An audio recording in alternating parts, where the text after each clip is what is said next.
was doing a little film study, so we got a show for y'all tonight.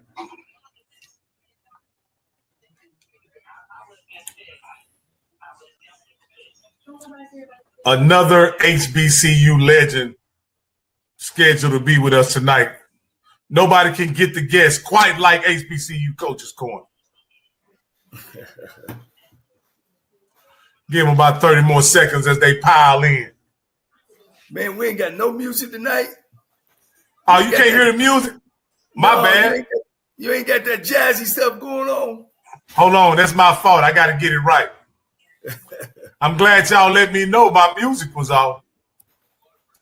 Because it's going. It just didn't have it. Now y'all can hear it right. Man, that get me going, Cole. That get me going. I like that. Sorry about that, Coach. That's my fault. That's Coach theme music. Oh, they're getting in here.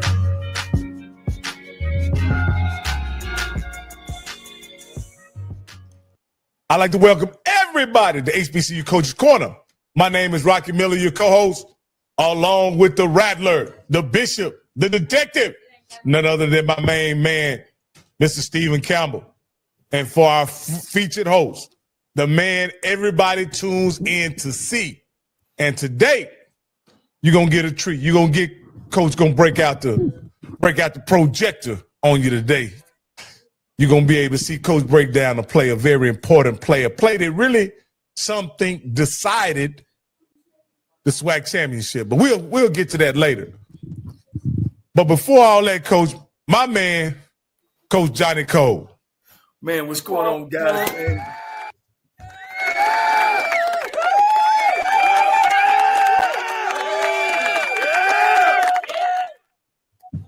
Man, look, boy, we're back again. Another great Tuesday, man. Another great legend that we're about to bring on. We kind of, I ain't going to say pivoting, but, yeah, we're kind of pivoting from coaches, head coaches, to now legendary players in black college football, which we think is important, man. They are our heroes. They went on from playing on the gridiron to better and greater things, and that's what HBCU schools do. And this guy I'm bringing on next, he's very close to my heart. I had the opportunity to coach him. He's the first quarterback to ever win an all-white PWI conference. He was the leader and quarterback of Tennessee State. In the championship game against Murray State, we beat them 46-44. He threw 5 touchdowns, and he dropped one in the end zone. We threw some where we had a quarterback throwback. He threw for over 400-some yards that game. Like I said, 5 touchdowns. He set all the seasonal records at Tennessee State. And if you know anything about Tennessee State, they've had great histories of quarterbacks and Brian Ransom, 747, and a lot of great ones. But the guy I want to bring on, man, he's not just a great athlete. He's a father. He's a dad. He's a businessman. My friend now that I'm not his coach, Leon Left Foot Murray. Hey, what's going on, Coach? What's going on, fellas? Man, Leon, has been over 25 years. This is the 25th anniversary that a HBCU school in football, led by you, have won a conference championship where it's a predominantly PWI award. I think the coach just won it with Tennessee State, last year? They were tri champs or quad champs, something like that. But you was the first under the leadership of a fella I know very well, used to change my diaper in LC Cole. Yes, sir. Good times. We glad to have you going. How you doing? Tell us where you are. Tell us about your beautiful kids, your beautiful wife, and what you're doing today. So right now, we live a little bit outside of Atlanta in Powder Springs, Georgia. Like you said, been married for 17 years, two beautiful young daughters, 14-year-old and an active 10-year-old. and just living life, running around with them. Little business, have real estate, and also owner of a logistics company. We do last mile deliveries for Amazon. And so, that's it. That's about it. Like I said, spend most of my time being a free Uber driver, driving these kids around. Well, let me just jump right in, man. I need to jump. How did you get from the University of Pittsburgh to Tennessee State, and what made you make the decision? So, went to University of Pittsburgh from Louisiana because my parents were moving back to Cincinnati when I graduated. So, I was a mama's boy, so I wanted to stay close to mama. So went to Pittsburgh, got to Pittsburgh, they promised me, I'd play quarterback. That didn't happen. I got moved to receiver after 1 year. Played a year at receiver and tried to get out of there after my first year when they moved me to receiver, but we didn't have the portal back then, so I didn't get a release. So I couldn't leave. So I had to stick it out and play receiver. Played receiver for a year, and then we got a new coach that came in, and I was playing basketball at the time too. And so when I came in from basketball, I was like, "Hey, look, can I get my release?" He was like, "Just wait at the end of spring. If you don't like it, you can. I'll give you a release then." So had to go through spring. He did move me back to quarterback. Had to go through spring. Had a good spring, but at the end of spring, he hinted that I would make a really good receiver again. And so I just was like, "Hey, look, can I get my release?" And he gave me that release. And so I left, just looking for different places. Looked at some PWIs. Looked at a few HBCUs. Took a visit to Tennessee State. On that visit, met you and Coach Cole, Coach LC, and fell in love with the family environment. Met my roommate Tyrone Butterfield there, and we stayed in contact throughout because he was transferring from Michigan. We stayed in contact throughout the recruiting process. He took a couple visits. I took one more visit, and we both were just taking visits just to be taking trips at that time because we had already kind of figured out, we wanted to be at Tennessee State. So, we both committed there, and best decision I could have made. Yeah. One of the things that, I know the big thing about how Deion came in with transfers, I don't think they understood back in 1996 the transfers we brought in. With you and all the guys, all the great guys that we brought in, Tyrone Butterfield, who was number 3 player in the country, who actually went to Michigan and transferred in. Then we have my big left tackle. I got it. It's been a while. Anthony left from the University of Illinois. Our front line, your front line. What, all 4 of them, the only one didn't play in the pros. 4 of the 5 made it to the league. Yes, sir. Yeah. So when you came in, of course, I can remember the game against Florida A&M. It was you and Todd Valentine. Mm-hmm. All right. We went in that game saying, "All right, Todd, you're going to start it off. You was the guy before. Leon going to come in the second half or the second quarter?" Second quarter. And Leon would do, and then, I'm going to make my decision then. Coach, you was playing two. Hey, Coach, don't tell me you was playing 2 quarterbacks, Coach. No, Coach. You wasn't playing 2 quarterbacks, were you? No. I said, Valentine, you got the first quarter. And if we roll, Coach, you might have to give him a little history about Valentine. He was a freshman the year before I got there. He was a quarterback before Leon showed up. He was averaging 300 yards a game before Leon showed up. So then here come Leon coming in. You know what I mean? So now I got the guy that I started this year with in Leon. No, I don't do that 2 quarterback system. That sounds like 2 quarterbacks to me. Does it sound like 2 quarterbacks to you, Campbell? It sounds like a quarterback and a half. So, in defense. Because what it was, Coach. See, let me tell you something. Leon's gonna probably tell. the guy was already there. Coach wanted to be lower, but he knew he wanted Leon because Leon probably in practice was probably performing. But he said, you know what? Let me just let this guy, because this is the guy I really want. I bet you that's what happened. Because we're going to talk about the FAMU game, Leon, that got you to sit on your way. Coach, you hit it on the nail. I gave him because he was the guy. And, of course, that first year, we having friction. We bringing all these studs in. We got these guys there, so we going through. So I said, okay, Valentine, you're going to start. If you're rolling, you're going to stay. Yeah. You know what I mean? If not, Leon come in a second. Leon came in and completed 15 straight in a row. It was history. I already knew what was going to happen. It was him. He completed 15 in a row, and we went on to get after them Florida A&M folks. Coach, you didn't change Valentine's position, did you? No. He stayed the backup. He stayed the backup. Okay. He stayed the backup. But we wasn't alternating no more either, Coach. Let's get that straight. How was your experience from being at a PWI, big time, in the HBCU? Because a lot of people is like, well, I'm stepping down.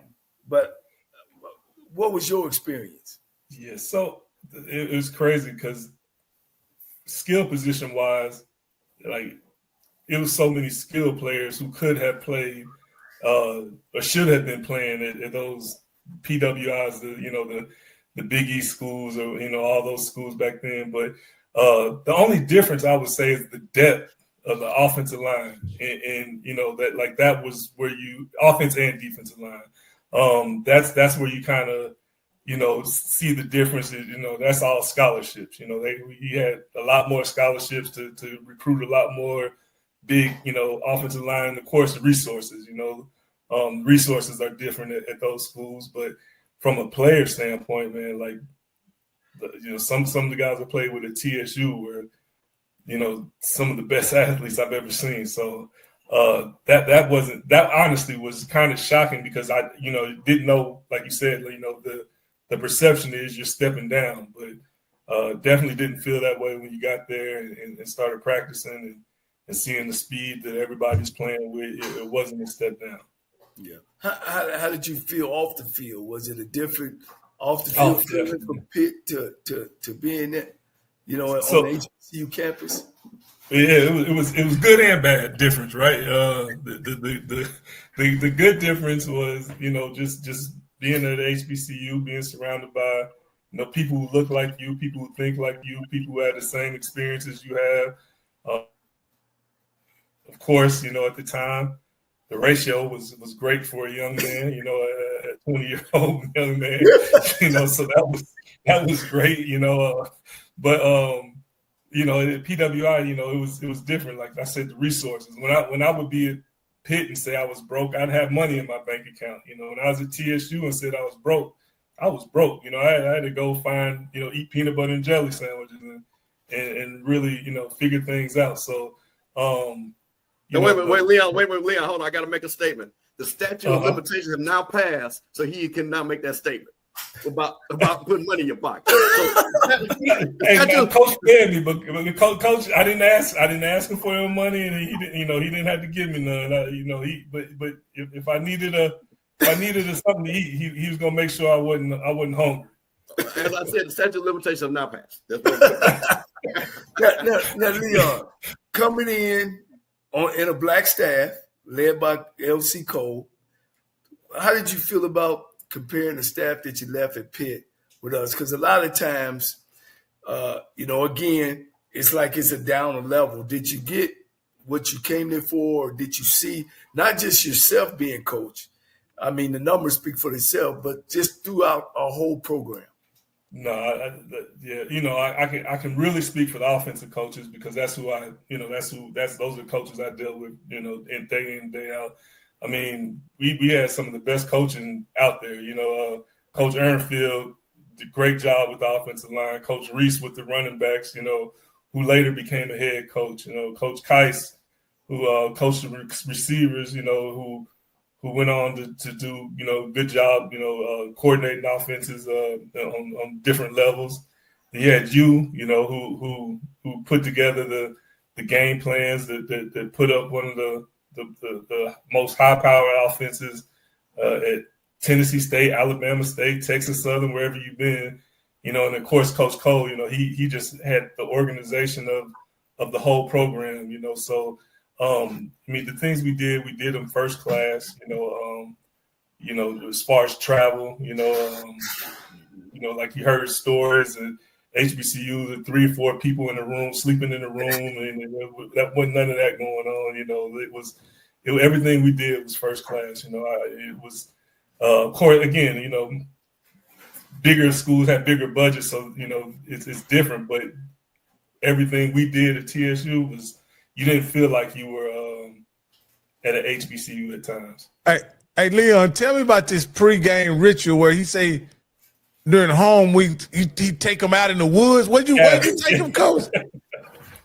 Hey, the first time me and Butterfield heard about that game, he's coming from Michigan, I'm coming from University of Pittsburgh. We were like, going to the cabin. What's going on here?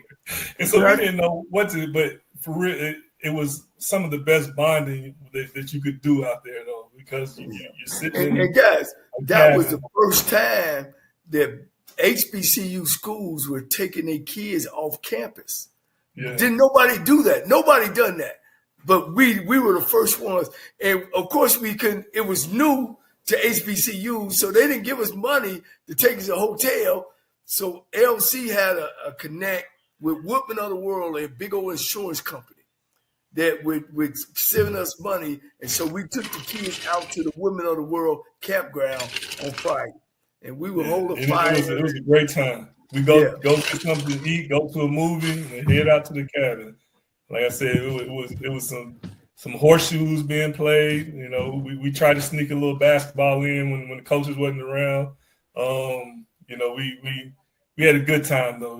Sitting there and everybody talking about each other in the cabins because it was a lot of fun. Like I said, when I first thought about it, I was like, man, we went out to the cabin. What is this about? But once you got out there, you're like, oh no, let's get back to the cabins. It was fun. I enjoyed it. Let me ask you this, Leon. Were y'all that terrible when he had to keep the girls that get y'all that far away from the girls? Probably so. Because that's what that's all about. That's all that is. That's all it's about. Getting you away from those girls, man, before game night. They were they all been there, done that, so they know what had happened to a bunch of 18, 22-year-old guys sitting on the campus with that much access to you. It was a smart move for sure. It's gonna be tough making curfew night before the game. It was easy to take us out to the woods.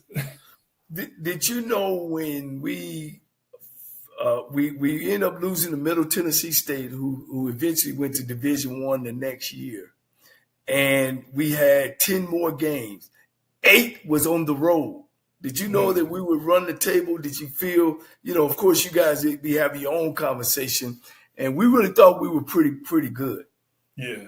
I was about to say that we thought we were good. I didn't personally, we just, we take off like that. But we knew we were pretty good, at that point. We let that game slip away from us. So it felt good. Like, it wasn't a moral victory, but when we left that game, we knew we had a good football team. We knew we could compete with anybody, and so we definitely thought that we were going to win a lot of games. Did we know we were going to win the championship? I can't say I left like, oh yeah, I know we're going to win the championship, but I knew we had a chance. Well, let me. I'm going down memory lane. We played East Illinois. Yeah. East Illinois, guys. Right then, we were high powered. We were 39 a game. We kicking some butt. We rolling, y'all. And who we playing with at East Illinois? What's his name? The quarterback. Was that Romo? Yep, Romo. We playing Romo them on their family day, Rob. And they had us something like 21-7 at half. Yeah. And they up there saying, where this high-powered offense at? Leon them had me crying, Steve. I say, man, we can't go out like this. We too close to rolling for the championship. Shit, Cole. Where was your mind at then? You remember that halftime? Yeah, I remember that game. Yeah, because I remember walking in and LC said, "Don't holler at nobody. Just don't holler at them. Just come on in and talk to them, and we okay." What was your thought? So that game, I'll never forget because I remember I had turf toe that game. I was having turf toe then, so like that. It was wet. It was just one of them games. It was just nasty out there, and we knew we weren't playing good. But like before y'all came in, we had already, we talked about it. Like, hey, look, like we got to wake up. We weren't worried. That was the craziest part about it. Like as a team, like I remember, God rest his soul, Jerry Hillary came in. Like, hey man, like, are you worried? I was like, nah, like we gonna win. Like we weren't worried about losing that game at all. And I don't know if that was just foolish, naive thinking by us, or just that much confidence we had. But we knew we hadn't played, our type of football.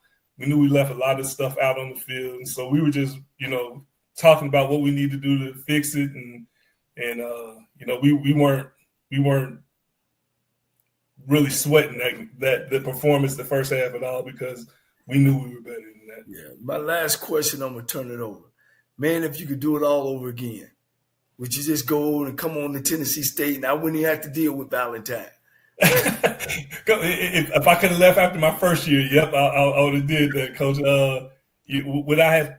If I know what I know now, yes. But not knowing what I know leaving high school, I probably still would have chased, that PWI first, being an 18, 19-year-old. And then, but if I could have left after that first year when I tried to leave, I'd have came down, because you weren't there at TSU when I came out of high school yet. I think you were still at Southern.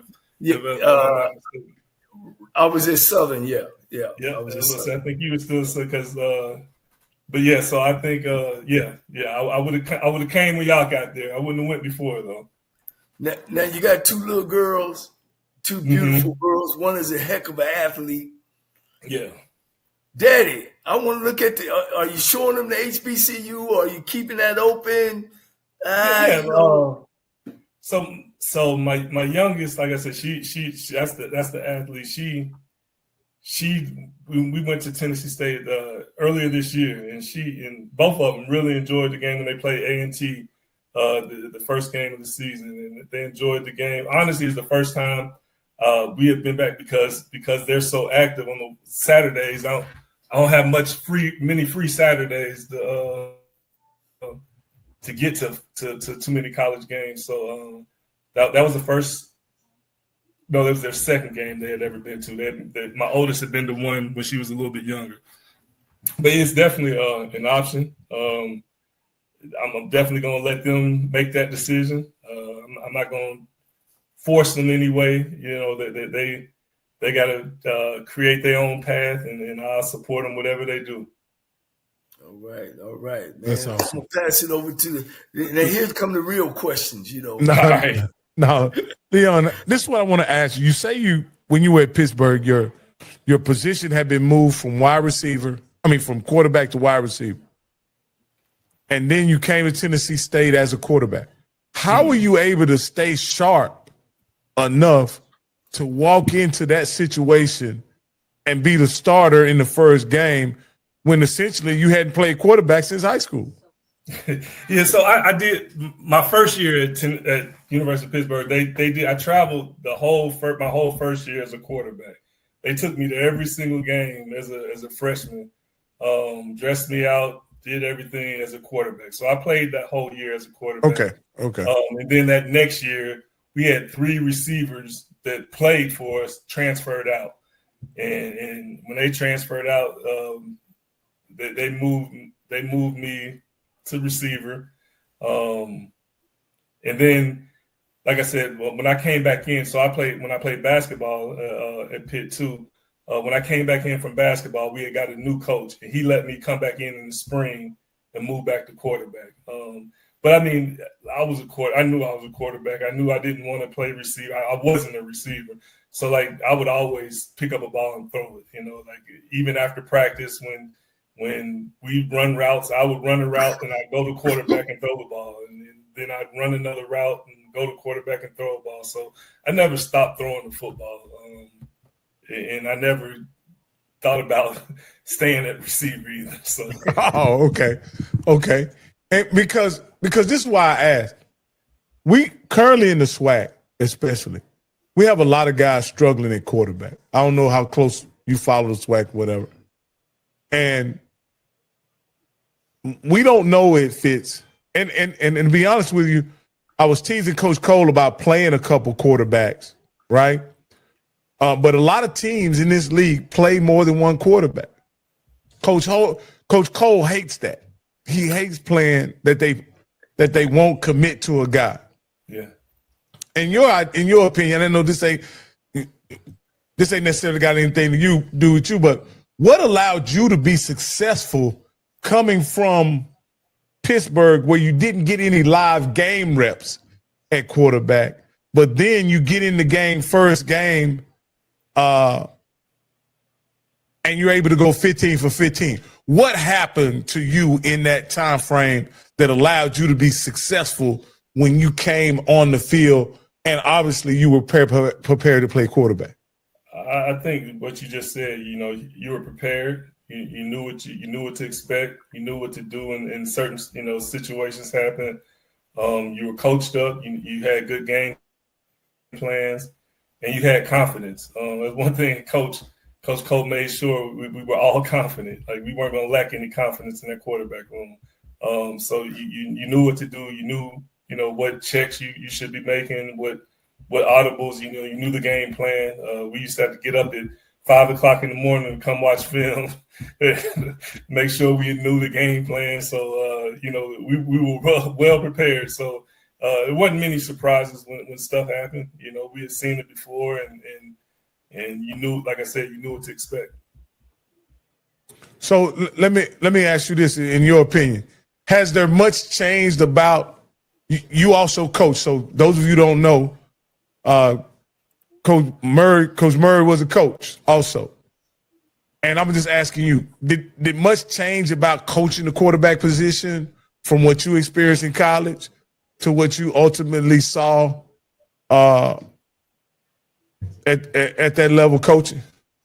I don't know, and I hate to sound like an old person right now, but I think some of the players have changed. Like, you used to coach. Now, coach is hard now. He didn't baby us. He coached us hard. Some of the stuff he used to say sometimes, I don't know if you get away with that right now. To be perfectly honest, you probably get thrown up in the president's office for some of the stuff that used to be said. So I think just being able to be mentally resilient. Some of them, could be they're just not resilient. They've been kind of handed things and kind of pacified a little bit, to where when something happens, it's harder to shake back than it was for us. Like, we something bad happened. It's like, hey, look, it's bad. What we do? How can we fix it and keep going on? That, and then just like you said, like not having patience. I think everybody doesn't have the patience to let somebody mess up a few times and stick it out. And the coaches are in hot seats every 2 years, and so if their quarterback isn't playing good, they want to see if the next guy can play better. And so that's why I think that's why you get 2 or 3 quarterbacks playing in a year, because everybody wants this instant success, and if it doesn't happen right away, you lose patience. Now, Coach Cole won't say this, but and correct me if I'm wrong, Coach Cole, you believe the quarterback's performance on Saturday has everything to do with how he's prepared Monday through Friday, right? Ain't no question. So when you see a player fail out there, Coach Cole's contention is it's not the player failing, it's the coach not having the player prepared. Do you agree with that? Even though you've been in coach, I agree with both. I think at the end of the day, you always say you're either coaching it or you're allowing it to happen, right? So, if you're coaching him up and he knows what to do, then he's going to go out there and get the job done. So I do agree with that. As long as the player has the talent to do it. If you're not asking him to do things he can't do. If he can't throw and he's just running, then find some stuff where you can run the ball. But if you recruited the right person and you got the right person out there, then yes, it's on the coach to get them ready to perform. And very few coaches do a really good job of that. Yeah. Hey, I want to thank you, Leon. Before I pass you on to Mr. Campbell, I'm sure he's our historian. So I ain't no telling what he may ask you something about what happened in 1970. Who knows? Mr. Campbell, it's your turn. Well, Leon, I'm gonna tell you something. First, it's a pleasure. I actually saw you play, and this is what's been great about this. Everybody that's come on, I can say. So let me set this up so you understand what I'm getting ready to start with you. I'm originally from Jackson, Mississippi. I went to school at Florida A&M. So two of your biggest rivals, I am a part of. So we're going to deal with that later. But I wanted to talk about something because of Coach Cole's background and you. So I'm going to throw out a couple of names, and I want to see if you understand where I'm about to go with this. Joe 747 Adams, Eldridge Dickey, Joe Gillum, Brian Ransom. Did you realize the greatness of the position of quarterback in Tennessee State and how historic that position was at that school when you came? I didn't, to be honest. Before I got there, I didn't. I didn't know the history of it.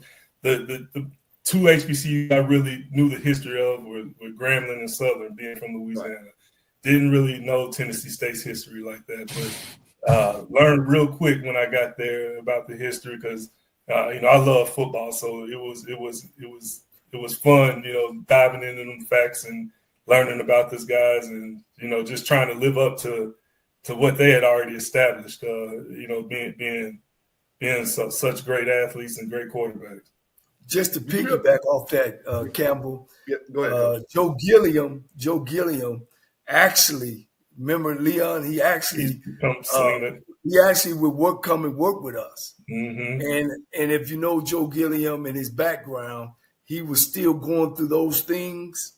He would actually come to my office and talk and let me know what's going on, but yet fall asleep because he was going through those things. But he actually, Coach, worked with us a little bit. He worked with us. I remember him throwing the football. When he came out to practice that one, I was like, whoa. Yeah. And he knew Lionel Taylor, who was my college coach, was on the staff when they were winning those Super Bowls. So I just want to add that to it. Joe Gilliam actually came back and worked with us a little bit. And he taught me a lot. And the thing about with Joe Gilliam, you talk about one of the first quarterbacks that started in the NFL, played for the Pittsburgh Steelers. So that's why and you answered the question because it was such pride when, again, being from Jackson, listen, you're talking about a long lineage of Jackson State and Tennessee State and these big battles, these top-ranked teams. Because, again, you're getting there a blue blood and you guys going like 20-5, 20-4 in your 2 seasons there. And then you're playing these historic games against Jackson State. You're playing against FAMU. So that's why I was wondering because when you heard the Tennessee State quarterback, that was, and again, in black college football, that was like the running back at USC or the quarterback at Notre Dame. When you said that guy played, you had to be good. So that just let me know when we saw this guy, they're like, he's got to be good. So going to that, because we got a lot of people, got a lot of Jackson State people watch, a lot of family people. In those big games like that, when you put, and again, beat Jackson State twice, beat Florida A&M twice. What do you remember about those games? Do you remember the intensity of those games and things like that? And did the old alumni, football alumni say, hey, these 2 games, you better win? Because I know you guys win a conference, but Tennessee State was an independent, and they used to play anybody at any time, mostly all the HBCUs. Did any of the old guys kind of tell you, hey, you get ready to play Jackson State, this is what it means, you get ready to play Florida A&M, this is what this means? No, I think we knew, by the time those games come around, like I said, I knew the importance of them. The whole week, you know the build-up going into those games. You know what to expect. In Memphis, you're going to get 50+ thousand. And when we played FAM in Atlanta, you're going to get, the Georgia Dome is going to be sold out. So you knew what you were walking into. So you just really had to, focus in and not let the moment get too big for you. Not get too anxious, too excited. Try to stay level and be, just go through your preparation like you usually do, but it's a little bit more significance at the end of the day. All right. I'm going to ask you this one last question.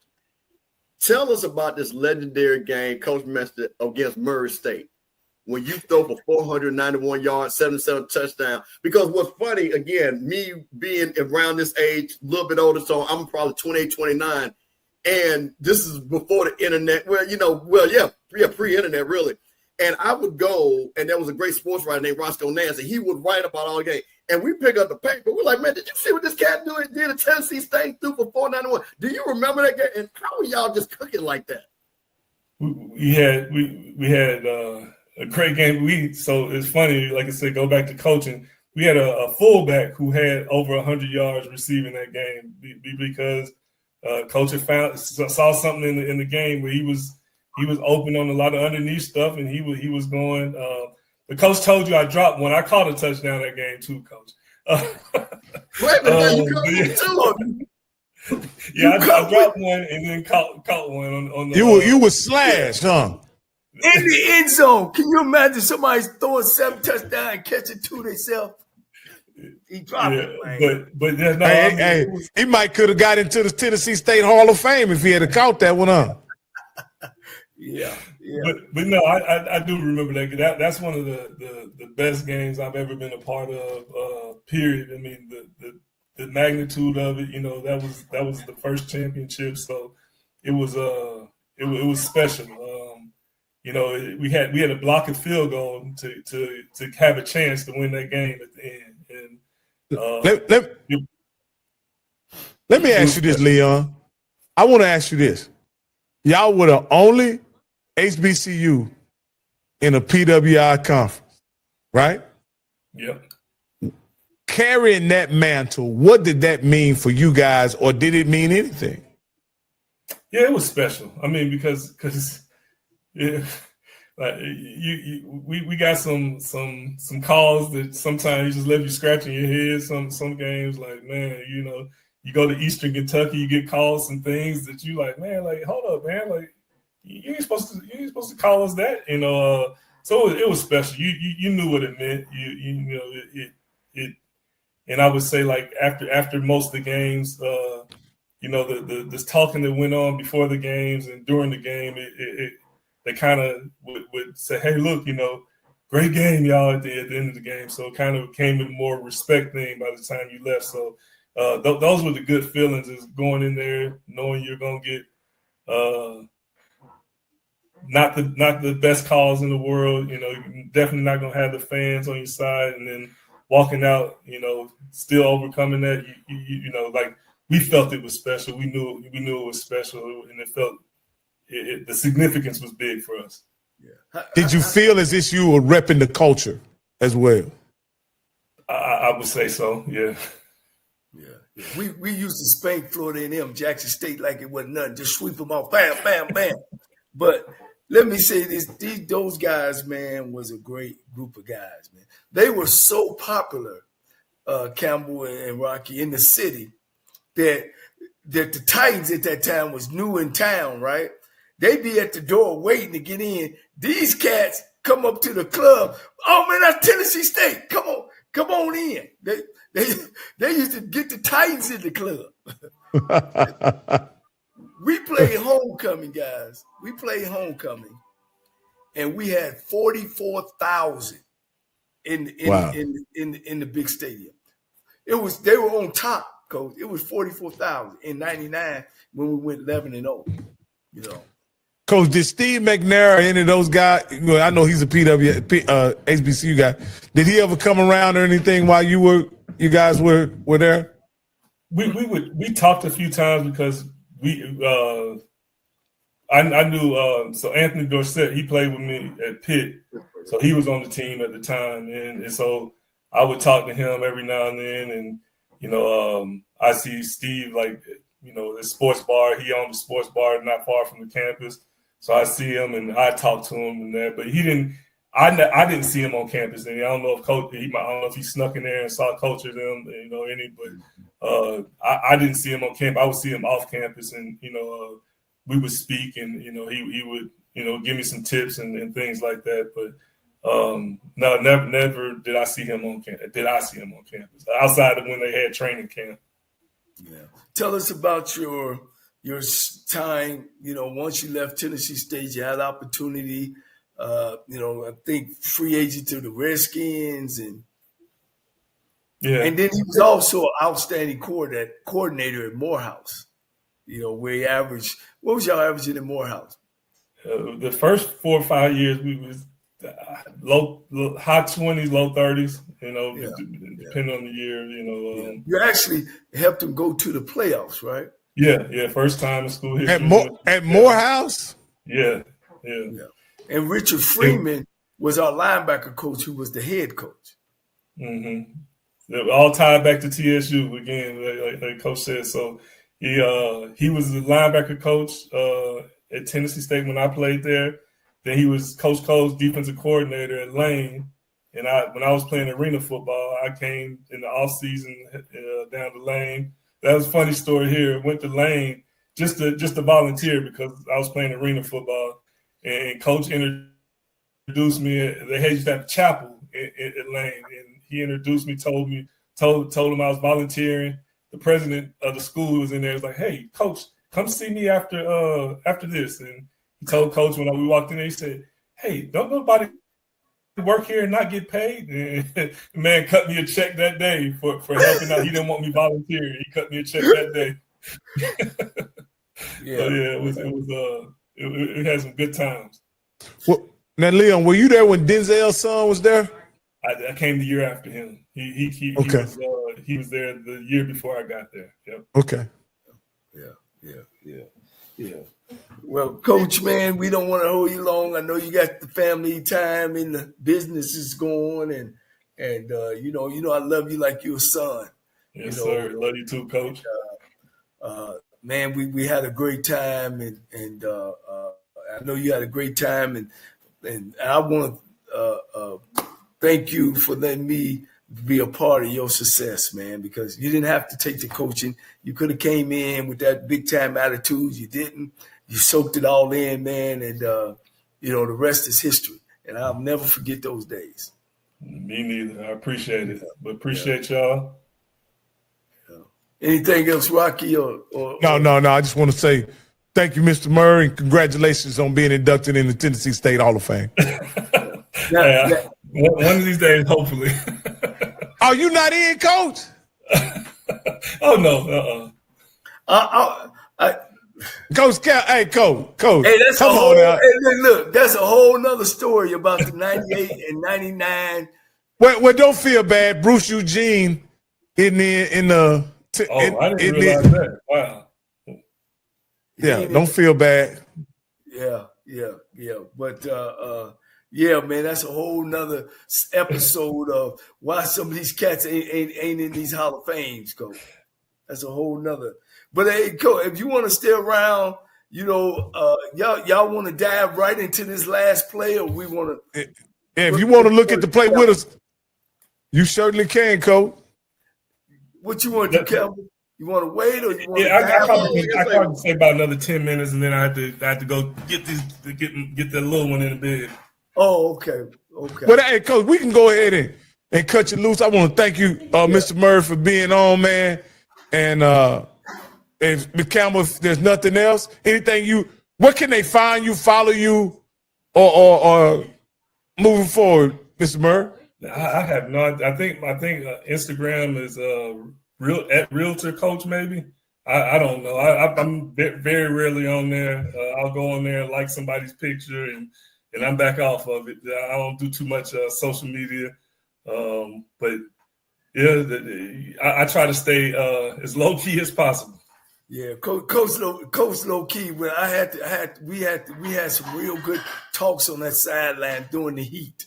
When I need him to step up and yell at somebody, kick somebody in the butt. Hey, look, we ain't doing what we supposed to be doing, baby. You got to come out of that quietness.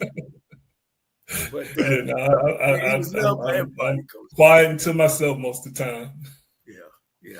All right. Well, thank you, Leon, for everything, man. Appreciate you coming on. Hey, Yes, sir, this is your appreciate first time, but I'm pretty sure it won't be your last, man. All right, sounds good. I appreciate it. Leon. All right, Coach. That was another great interview by one of your former players and associates, Coach. We got to give him his.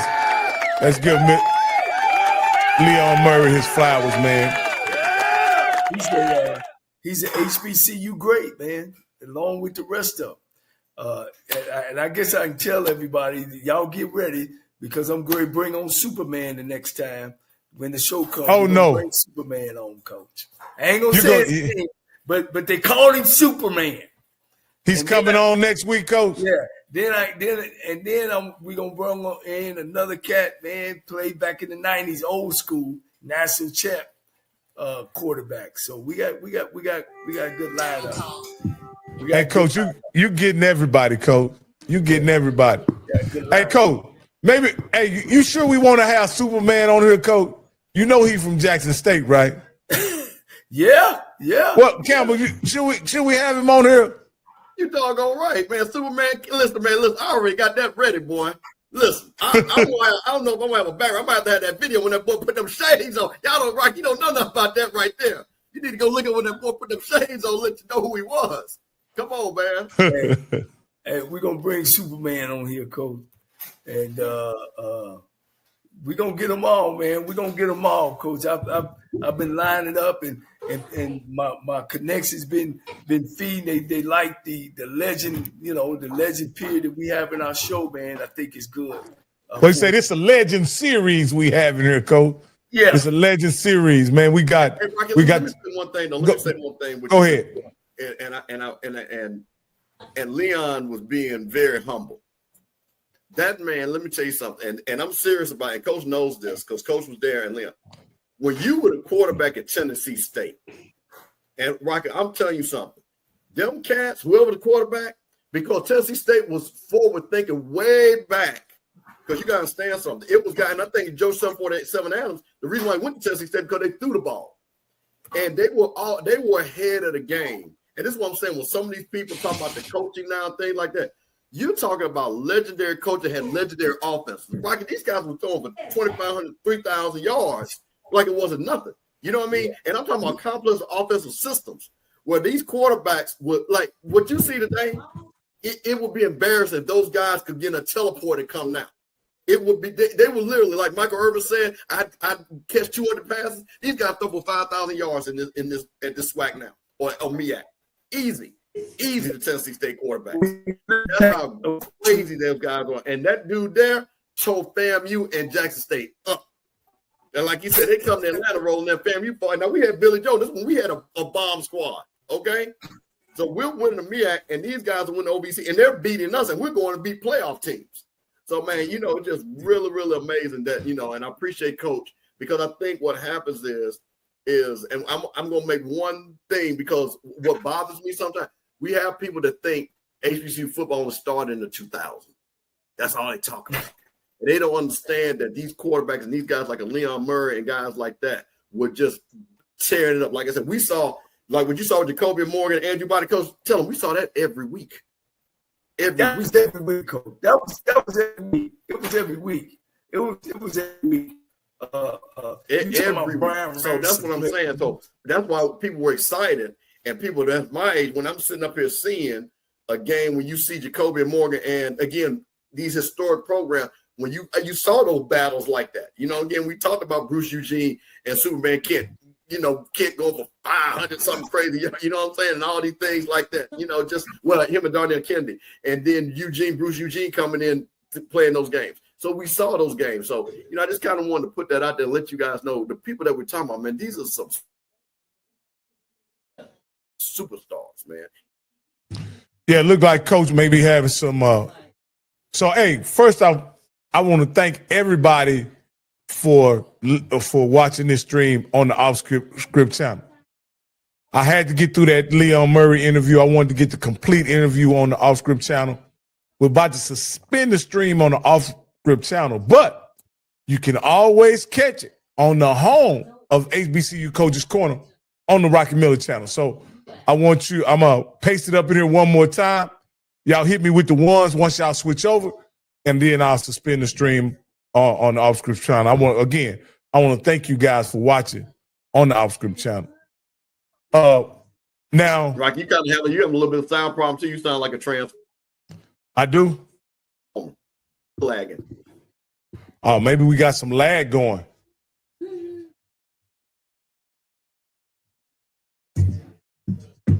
Hold on. Let me get Coach Cole up here. Okay, am I better now, Campbell? Yeah, you sound much better. Yeah, okay. Just straight out. But, you know, I wanted to piggyback off what Coach was saying because I watched those guys as a high school kid. Doug Williams, like I said, Joe 747, Brian Ransom.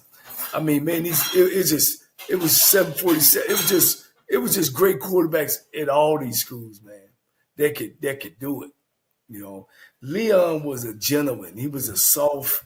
I won't use the word as soft as it was some deterrent, but he was a quiet leader. You know, he was an assassin. You know what I'm saying? He had an athletic ability about himself that he was quiet, coach, but played hard and played up here mentally. When I say he went 15 for 15, coach, it like he ran my offense like if he had been in it for years. And when we played Florida A&M Jackson State, man, I mean, he would put it on him, coach. I look, he walk in that mug with silence and get it done. And you know, I can't say enough about him. And then again, I was fortunate and blessed enough to walk on went down at this Darnell King, who was another great one. But when you average 44,000 at homecoming in 98 and 99, coach, you getting stuff done. You getting it done. And we won in good fashion. Well, coach, the thing that I hate, and when you said that, which was interesting when you're talking about that's what Tennessee State should get back to, because and I know they're trying to figure out, you know, that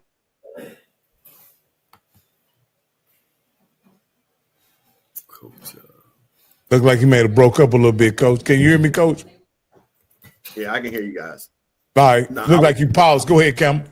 Yeah, I was just saying, Coach was talking about the people. This the Tennessee State that we grew up with, and they were a road show. They were one of those road show teams that you wanted to come see and things, and now they're kind of schizophrenic. And, you know, now they're trying to figure out what they are. And, of course, friend of the show, our coach is up there now, that I want to see Tennessee State get back to that. We need Tennessee State, again, I'm going to keep saying this. We need these name brand schools to get back and get to the level where we're producing players that are capable of playing in the NFL. They don't have to make the NFL, but just the level. And also to the point, like Coach, like you guys did, that you went out and beat people. You know, you guys did it. Florida A&M did it. You know what I mean? Jack State would go and play Southern Miss and play them tough. You know what I mean? And go to those playoffs and play those teams tough. Grambling would go out and beat these teams, you know, FBS teams. We need to get back to that level. So again, I'm glad we're trying to connect the old with the new. You know what, Campbell, that separates then and now? You wasn't playing the school of the blind on homecoming.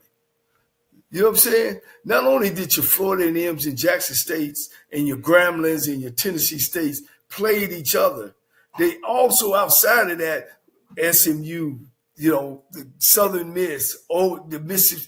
We didn't play no gimmies back in them days. Like now, you know, they playing this team called Lincoln of California. It's like everybody got Lincoln of California or Lynchburg on their schedule at homecoming. No, man. Who we got this year? Alco? Who we got? Jackson State? We played big time school. Hell, my homecoming, we played Mississippi Valley State during Jerry Rice's them years.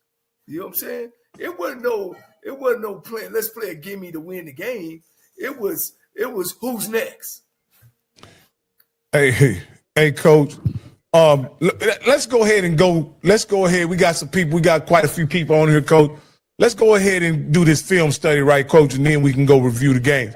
Because this is essentially probably the most important play in the SWAC in the last 5 years, Coach?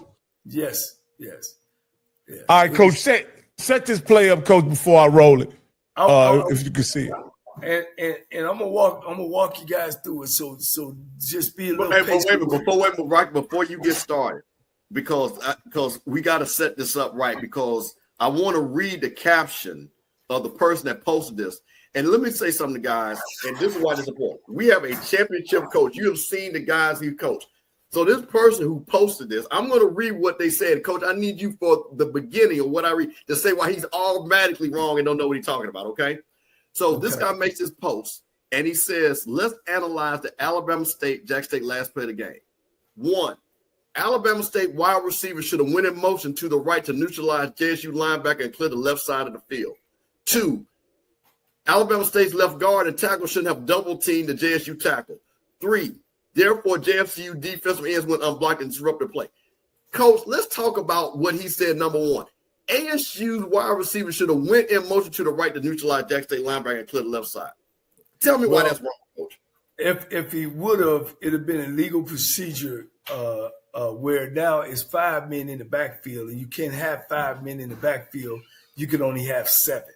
I mean, 7 on the line of scrimmage. You got to have 7 on the line of scrimmage. 4 in the backfield. So no, you couldn't have done that. That's a bad call. If you would even, let's just say, if he stepped off, okay, one of the wide receivers stepped on, meaning he's covering himself up. You motion this guy in, then who blocks the cornerback? So if he motions in and blocks that outside linebacker, who blocks the corner that's on him? Now, let me say this, guys. Everybody can sit back. Because I've been an offensive coordinator before and in big games like this, if the play work, we happy. If it don't, the object of the coordinator is to put his offense in the best situation to make plays. Then the kids got to execute. Did they execute? I don't think they execute. Is this the best play that you could call? Well, that depends on the coordinator who's calling it. Asking me, no, it wouldn't be the best play for me because I believe in playing some smash mouth football. But for Coach Burnett, it's something that he's seen that week or seen in film that we can run this play. I think, looking at the play, I don't think it was the call. I think it was the execution by the kids, by the players. We start off, the left tackle and left guard has a guy that's in a 4-eye. What is a 4-eye? Jackson State's tackle on this outside is actually to the inside eye of the tackle. So meaning that the tackle's job and the guard's job, if you notice, there's nobody over the left guard.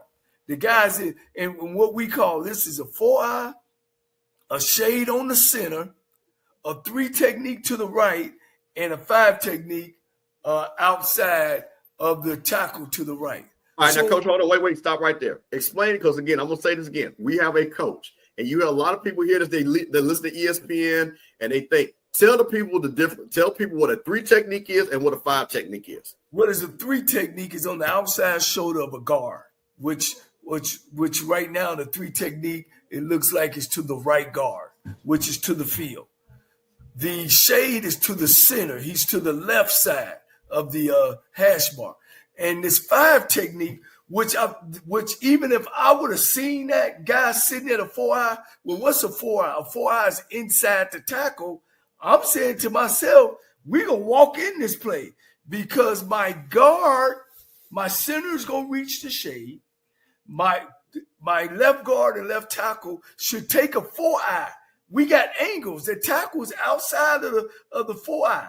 So really, that guard should be taking over that 4-eye so the tackle can climb up to the running linebacker, to the Mike linebacker who eventually made the play. All right? So start the play. Now, it's gonna be a 2-on guy. We're gonna block this in to the boundary with the pitch. But the quarterback in the tailback has to keep a pitch relationship. What is that? The halfback has got to stay a yard behind the quarterback and a 5-yard distance. Now, Here's the other thing. Andrew Body should be running to the inside shoulder of the outside linebacker. I know everything is going to change, but he should be running to the inside of that guy. Downhill is what you're saying, Coach. So I can put the point on the guy that Coach is talking about. Can y'all see that? Y'all, oh, yeah, you can see it. I didn't know you all could see the pointer. So, okay, so let's go back a little bit. So, Coach is saying this guy right here is inside this guy. He's inside. If you can see his hand down, it's in between his feet. Yeah. So, he's inside. So this is an easy block. This is an easy block. Should be. Should be an easy block.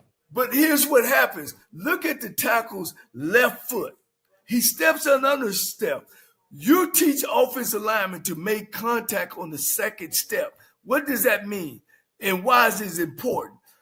Your first step is my position. Whether it's I'm driving off, whether I'm trying to take a bucket step. In this case, you should take a little bucket step and then make contact with his hips and hands to that guy. But look at his outside foot. He steps back underneath him. He loses his power. So when he makes contact with his second step, he actually is doing what? Helping the end. Mm-hmm. Coach, as I look at this play, Coach, I'm gonna point something out, Coach. It almost looks like this play was straight quarterback keeper at this point, doesn't it, Coach?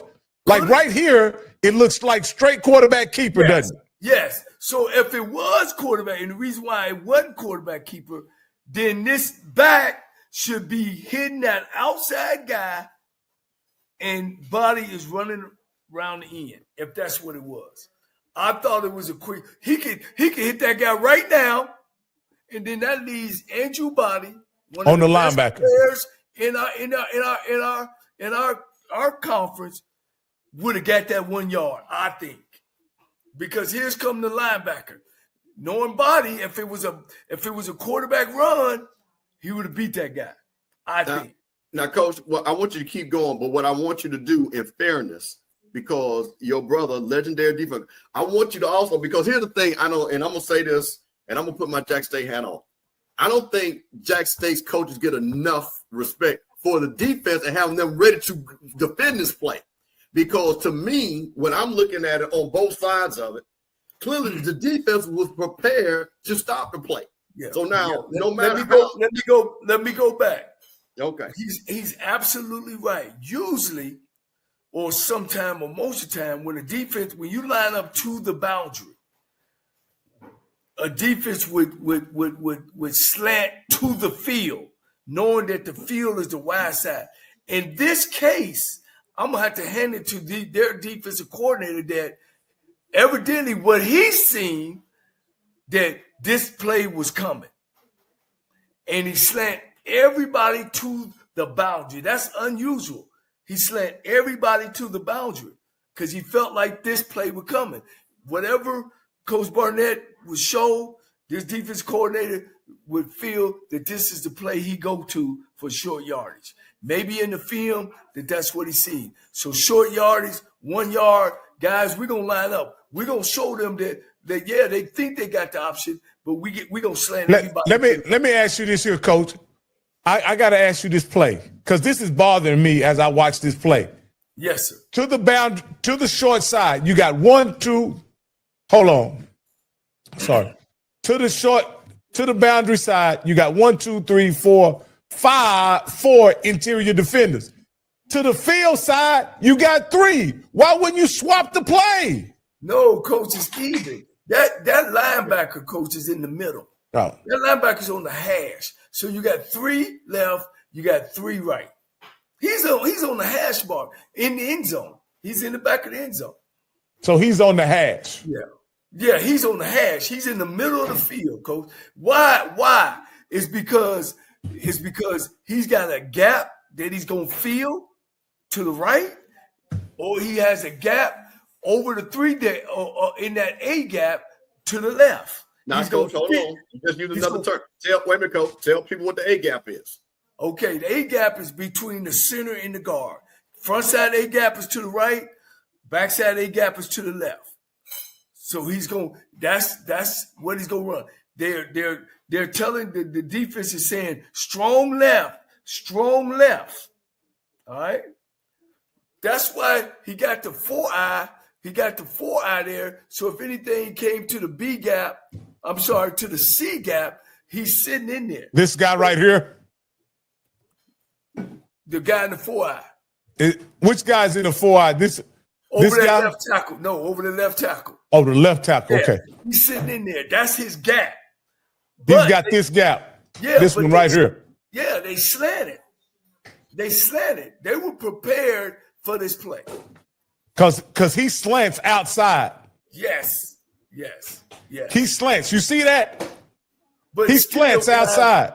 But still, guys, if that tackle take the right step, right, and get his hat on the outside of his hat, then the left guard would come and help, try to knock him off back to the linebacker.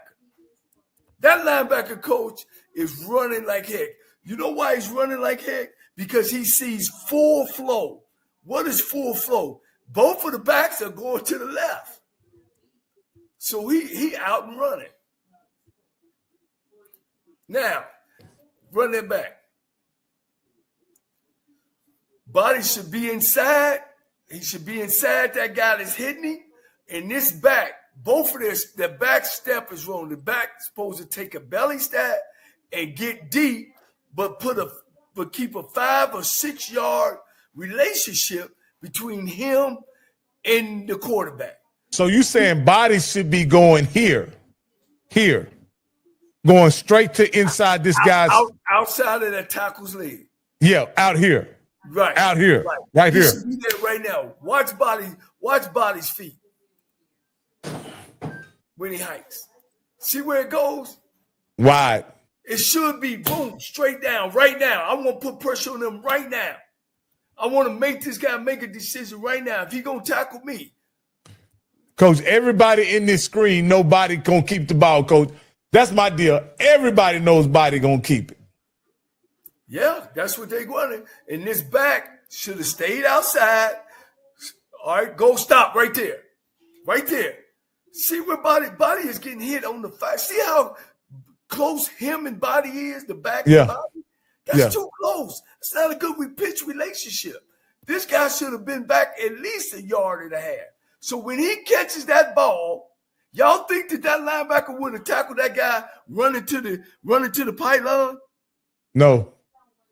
Exactly. Because his momentum, look how he had to turn backwards and catch the ball if it was a pass.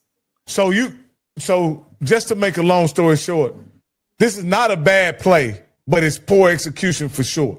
Exactly. And it's not, I'm not saying it's the greatest penalty running down there. Because see me, first of all, I'm underneath the center. You know, I'm getting under the center. I'm not sending the ball back 6 yards to go 1. But that's nothing against Coach Burnett. I think he's a good call. He's seen something.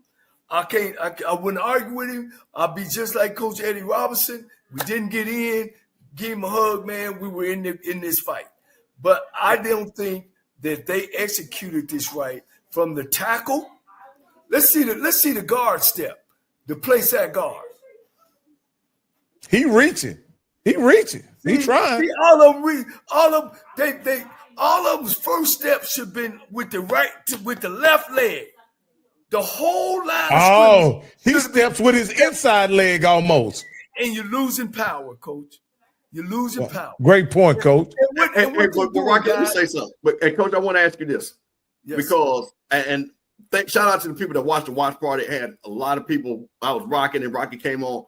But this is the thing, and Coach, tell me if I'm wrong, and Rocky, run this just a little bit. I'm going to tell you when to stop. Keep going. Keep going. Keep going. Keep going. Stop it right there. Stop it right there. Coach, right here, the Jack State defensive line reset the line of scrimmage. Yeah. So what? And this happened all game. They did not blitz Andrew. They went 4 down linemen and a spot. And what? Listen, man. Listen. You're right. Let me say this though. If that back All that had to be is a yard Was hit back, this guy right here. and Block maybe this 2 guy. yards over. And Body could have pitched the ball way here. He could have been pitching the ball now. Coaches say the guy needs to be out here. The back needs to be out here. But wait a minute. What my point? Wait a minute, guys. And Coach, I'm agreeing with you. But the first, and you're going to agree with this, the first way to stop a play is to try to stop the play. So my point of the line of script, so the play was already breaking down. So to my point, now I want you, now this is me, okay? Now I'm a fan, and I'm looking at Andrew. This ain't run the way it is, so not everybody's rushing, right? Because now he's like, wait a minute, because this is Alabama State. These guys, because quote, tell me if I'm wrong, at best, those guys should be standing even with those if they're holding those blocks correctly, not the way it's already broken down. But you're right. But that ain't important in this play because it's an edge play. Yes. It's an edge play, meaning if that back man was a yard back and his pitch relationship was 5 yards, run it back, coach. And I'm gonna show you why I know this boy would have scored. All right, stop here. Go back, listen a little bit. Go back a little bit. Go back. All right, right here. Stop right here. If Body keeps going inside, the running back is outside of the running linebacker. So Yes. the running linebacker is actually doing what? Chasing. Mm-hmm. He ain't gonna get no solid hit on that guy. That guy's gonna duck his shoulder and he gonna get that 1 yard if it was executed right. If Body was right, Body should have been coming down inside. He should have been coming down inside. Run it a little more, coach.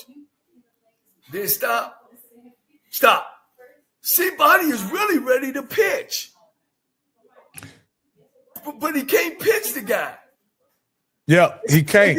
Then Body winds up and throw it with the left. I can't believe that was a pass. That should have been a pitch. Yeah, well, the guy wasn't in the right pitch relationship right here when Body ready to pitch. He in front of Body. Exactly. And that's the ball game. Because even guys, look, he had to reach back and catch the ball, and he couldn't get a shoulder pass underneath that guy. If he could have caught that ball flush, he could have got that shoulder underneath the guy and maybe got the yard. Yeah, he ran out of bounds. He ran out of real estate. Man, you could kill this play. Yeah, we should have ran to the wide side of the field. Yeah, I wouldn't have ran that. Yeah, we could have been up underneath. Yeah, we could have threw the slant that everybody throws now, taking the outside guy and running. We should have done it. But the throw got to be right. He's got to catch the football. I get it. Let me say something too, and see, this is why and this is my Alabama State people. They might not like this. I don't care, but this is why I try to tell people. FAMU was down at Alabama State. Oh, we moving up to the big boy table. To move up the big boy table, you got to win big boy games. So it doesn't matter. See, this is why I be trying to explain to people. When you are a champion or you've been a champion, see, you know what this looks like. So when you're talking about the teams that have played in these games before and have won these type of games, and that's why I told people, you guys are taking it because FAMU is falling out that you think is your position. Your position, you got to take your position. You got to go get your position. Nobody's owed you that. And I think what happened too, they got into this fist fight. And I'm going to tell you another thing too. The numbers, because see, Andrew played an outstanding game. So we can move that to the side. He did everything possible. But when I watched that game, and I was on this, and I said this with the people, if that Jackson State defensive line can handle this team with 4 defensive linemen and a spy, Jackson State's going to win this game. And that's exactly what it is. Because on this game, in a game like this, you got to whoop them boys. It ain't going to be none of that soft stuff. And that's my point about resetting that defensive line, that offensive line, because Jackson State's defensive line has been playing like this the whole game. The thing of it is those kids didn't execute their footwork. All their first steps should have been with their left foot, and it should either been a little bucket step or a little flat step, and then make contact on that second step. When you make contact on that second step, you coming with force, and you keeping people in line of scrimmage. But when Coach, wait a minute, I want to ask you a question. Now, here's the thing. Now, and this is having nightmares for me. And we do this every week. We try to do our best. And I would say, Coach, we probably, between all of us, I think other than what game, I think that was the Miles game that wasn't on TV or we couldn't see that. But we pretty much have seen all of Alabama State's Andrew Body snaps. Would you not agree? Or at least 80% of them? Yeah. And I'm just going to take it. This reminds me of FAMU against Valley. They ran a play that they usually don't run. This is not because if you're saying what you're saying, this is supposed to be a pitch play, right? Pitch, an option pitch at that. Not a straight pitch, an option pitch. Would you? Because you agree with that, right, Coach? Guys, I always told my quarterback, whenever this is what you call speed option. Speed option. So wait on, Coach, wait a minute. So my point of it is, this is something that by nature they don't run a lot.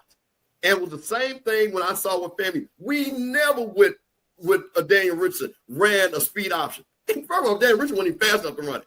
And we try to run a play like that, and of course it didn't fit. So to me, it goes back to when you're in one play, and I guess, Coach, this is what my question is. We watched Andrew. Was this the best play to run? That's something that you usually don't run all the time. That I don't know, Coach. That part of it, I don't know. All I know is I seen the defense, I seen the offense, and once again, was it the greatest play that you could have ran or to get 1 yard? I would say no. But was it a bad call? No, it wasn't a bad call either. It was a good call according to the numbers. Coach, I think you said something very instrumental very early in your breakdown of this play. You said Jackson State was prepared for this play. Yes. Right? Yes. And because you saw the slant, you saw the alignment, you knew they were prepared for this play. And I think that more than anything shows you why this play was broke down. Now, it wasn't executed perfectly by no means, but it still Jackson State still had a chance to stop it, even if it was executed properly. It just would have been more difficult. My credit goes to Jackson State defense in this regard. They were prepared, ready to go. They had their guys in place to do what they were coached to do. And my hat's off to them, man. I'll say this: in the most critical moments, Jackson State was able to execute their game plan. And shouts out to them, and that's why they won the game. And let me say this, and I'll argue with anybody. I don't care what level you on, 5A, 7A, national champ, Division I, all that. I'm not running no play like that. I'm going to run old school power lead, power pass. What is that? I'm going to line one tight end or double tight with a fullback and a tailback. And and if I got a running quarterback, we're going to fake that thing up in A gap. We're going to go around. The tight end is going to run what we call a banana route, get to the back of the end zone. The fullback going to come out to the front of the line, and the quarterback going to break contain. And he's taught run first, pass second. And he's going to get that 1 or 2 yards, or he's going to throw it to that fullback or to the tight end. That's what I'm going to run. And it worked every time. I can go back and watch film. But that's me. That ain't another quarter. And evidently, Coach Burnett, I can't say enough. Shit, Coach, he been putting up points. He put up No.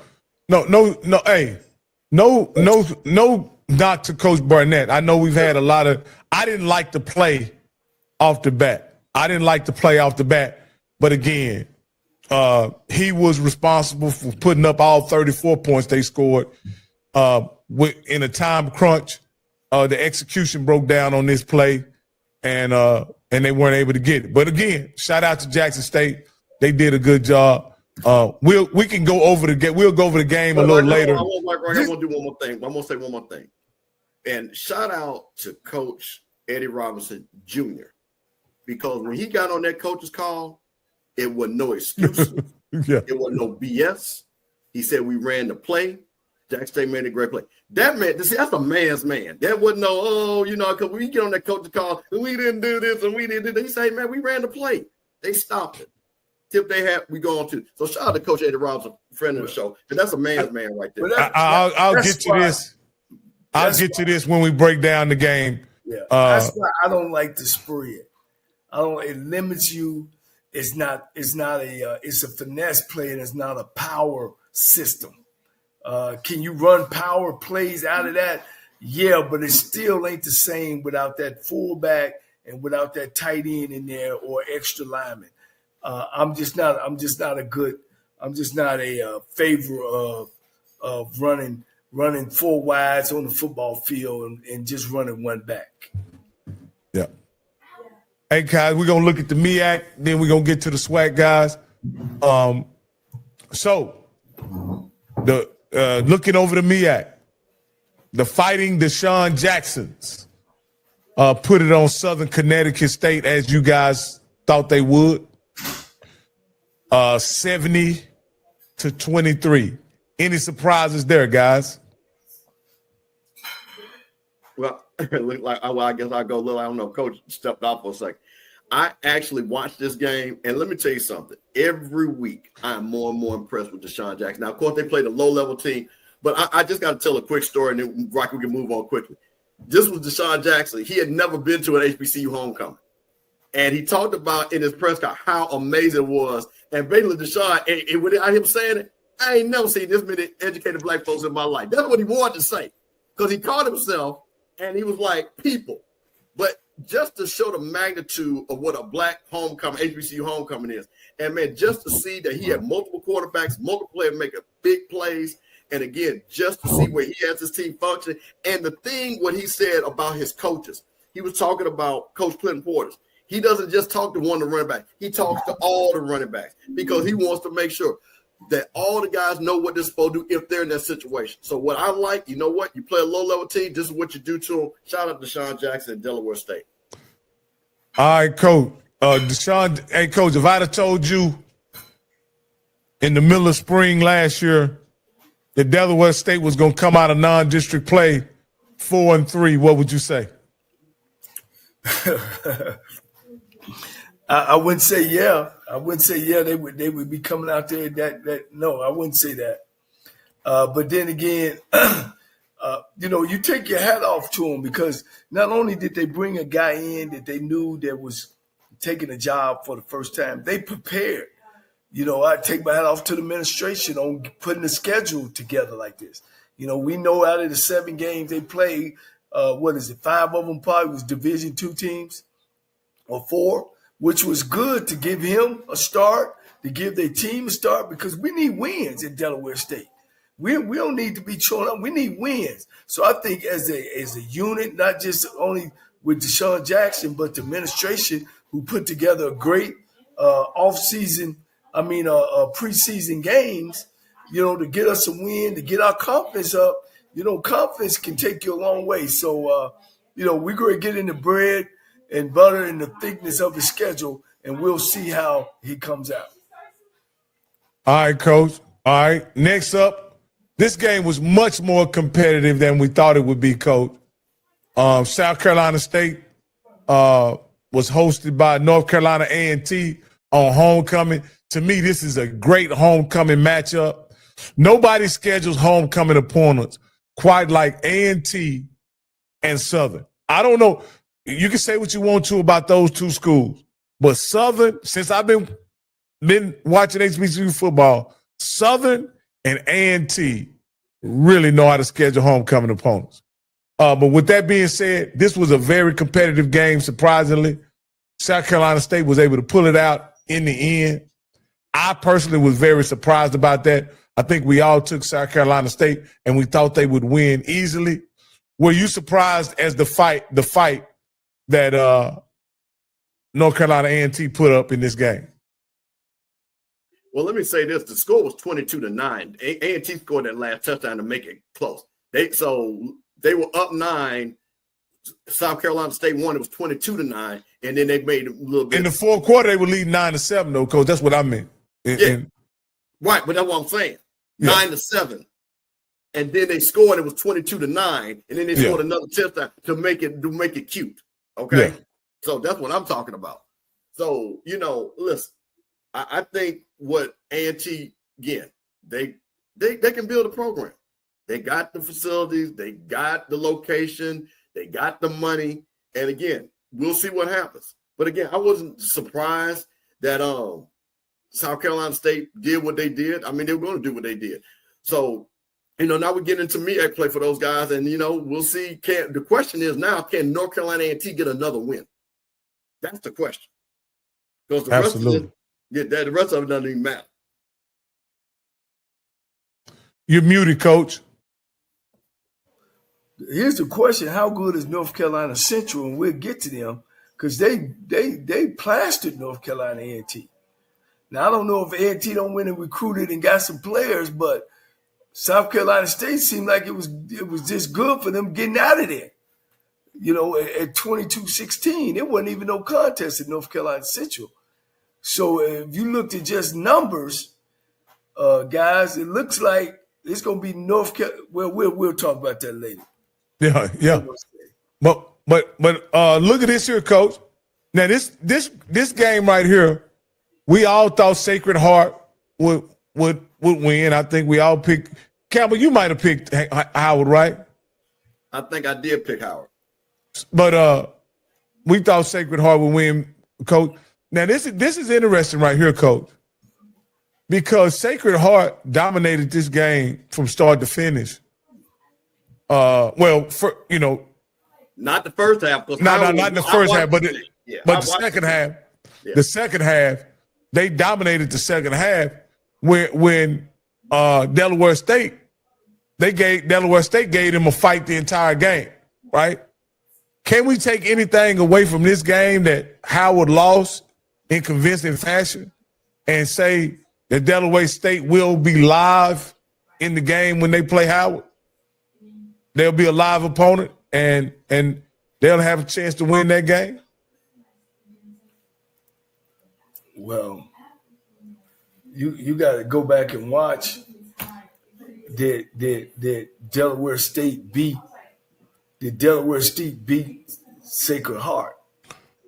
They were beating Sacred Heart convincingly, and then with the backup quarterback, mind you, because their starting quarterback got kicked out of the game when it was 14-0, right? Delaware State was up 14-0, and then their starting quarterback got kicked out the game. Yeah, I mean, you could take some from that, but every Saturday is a different Saturday. Okay. You can take, we beat Sacred Heart, or we play Sacred Heart hard. You could take a little bit from that, but you just can't hang your hat on that. Hey, let me ask you this, Campbell. Yeah. Do you take anything from it? Listen, I'm going to take this. Howard is not a good team. They're not going to win. Like I said, I think somebody said they're going to lose to Delaware State. They're going to lose to South Carolina State. They're going to lose to SDCU. Because, again, I watched this game, and when you start seeing this game unravel, it was crazy because, they were running the ball. They were feeling good about themselves. I said, okay, I'm going to watch this game. Because I think this game came on a little bit earlier before the Jack State and the FAMU game, if I remember correctly. I'm pretty sure it did. But then the second half, you just saw that again, that this how a football team is not going to challenge for the MEAC championship. They're not. So, again, they got their win over FAMU. The girl, Erica, had a little list. So, I tell you one thing, she couldn't mark Sacred Heart off their list. And I don't think she's going to be able to mark off any more other wins on that list that she had. Yep. So, we'll move on to this next game. The thing I mentioned about this game is there was some violence on campus, wasn't there, Mr. Campbell, during this homecoming? Morgan's homecoming. I don't know. And okay, let me say this. I know they shut down campus over there. Yeah, I know they shut it down. In there, but here's what I want to say. When I always hear this and violence on campus, 9 out of 10 times, and I don't know about this. That's why I don't like to talk about stuff. But MEAC might, so you can talk about it, put it in the chat. But 9 out of 10 times is usually somebody not affiliated with the campus and they're around the campus and then stuff like that. So I can't speak on it. MEAC might could. So I don't know. I didn't know anything about this actually. Okay. I know that they got everybody. They had helicopters and everything getting people off campus at Morgan State by 6 o'clock. I'm not sure what and I thought there was a, there was something going on. There was some violence on campus. My apologize, because I don't know actually, I thought you may have had some information on it. But we had this one right here, the Fighting. Michael Vick's lost again. They're 1-6. They lost to Wofford. Wofford was in control of this game the entire time. Did you get anything from this game, Campbell? Let Coach go first, because I want to pull up, because Michael Vick made some changes. I want to make sure I get that. So, Coach, you go ahead if you want. I was going to comment on something. I got a call saying that he's going to make some changes. I'll let you go through the changes, Bishop. But he was going to make some changes about what's going on. And the only thing I say about that, and you'll get more depth into it, is that, defensively they're giving up over 30-some points a game, but offensively they're only averaging 20, so it don't matter, who you get rid of, because ain't nobody stopping nobody and ain't nobody scoring. But Wofford is a good program. It's an established program. Once again, that Michael Vick being a first-time head coach at this level, it's showing his face, that, you got to get your team ready each week. And it don't matter who you play on Saturday, you got to be prepared. Yeah. So when I saw this, but okay, one of the things that we kind of talked about in HBC land, we talked about the difference between Deshaun Jackson's, coaching staff and Michael Vick's. And one of the things that we just couldn't figure out, especially on the defensive side. So Michael Vick, again, according to the reports, and this is funny. Actually, Scotty is quoted on the Bro Bible. This is really funny. Is that he's fired the defensive coordinator, Terrence Garvin, and the safeties coach, Jamal Jabo Smith. And then there's a third coach that he was going to fire. So, again, Norfolk is allowing 34.7 points a game and over 425 yards a game in his first 7 games. The defense has struggled to stop the run and completely incapable of stopping the pass. So, and then the Spartans are unable to keep the opposing offense off the field. His opponents are averaging 32 minutes of possession per game and convert 50% of their attempts on third down. Now, Coach, I'm asking you that. Can you win ball games giving up those yards, those points, and those conversions? No. But, the object of the offense is to score more than the defense. We're a team. This ain't tennis or track. We're a team. So, you got to be able to help your defense out. Of course, I'm not ever ashamed to say I won a championship because our defense played better than the offense, and we ran plays and we did tempo to make sure that we get a ball back and let our defense win games. And our job was to score more than they scored. And our defense is only giving up about 12, 13 points a game. So if we were scoring 14, man, we were cheering it on. You know what I'm saying? So it's a team game. Yeah, you can look at those numbers and say, of course.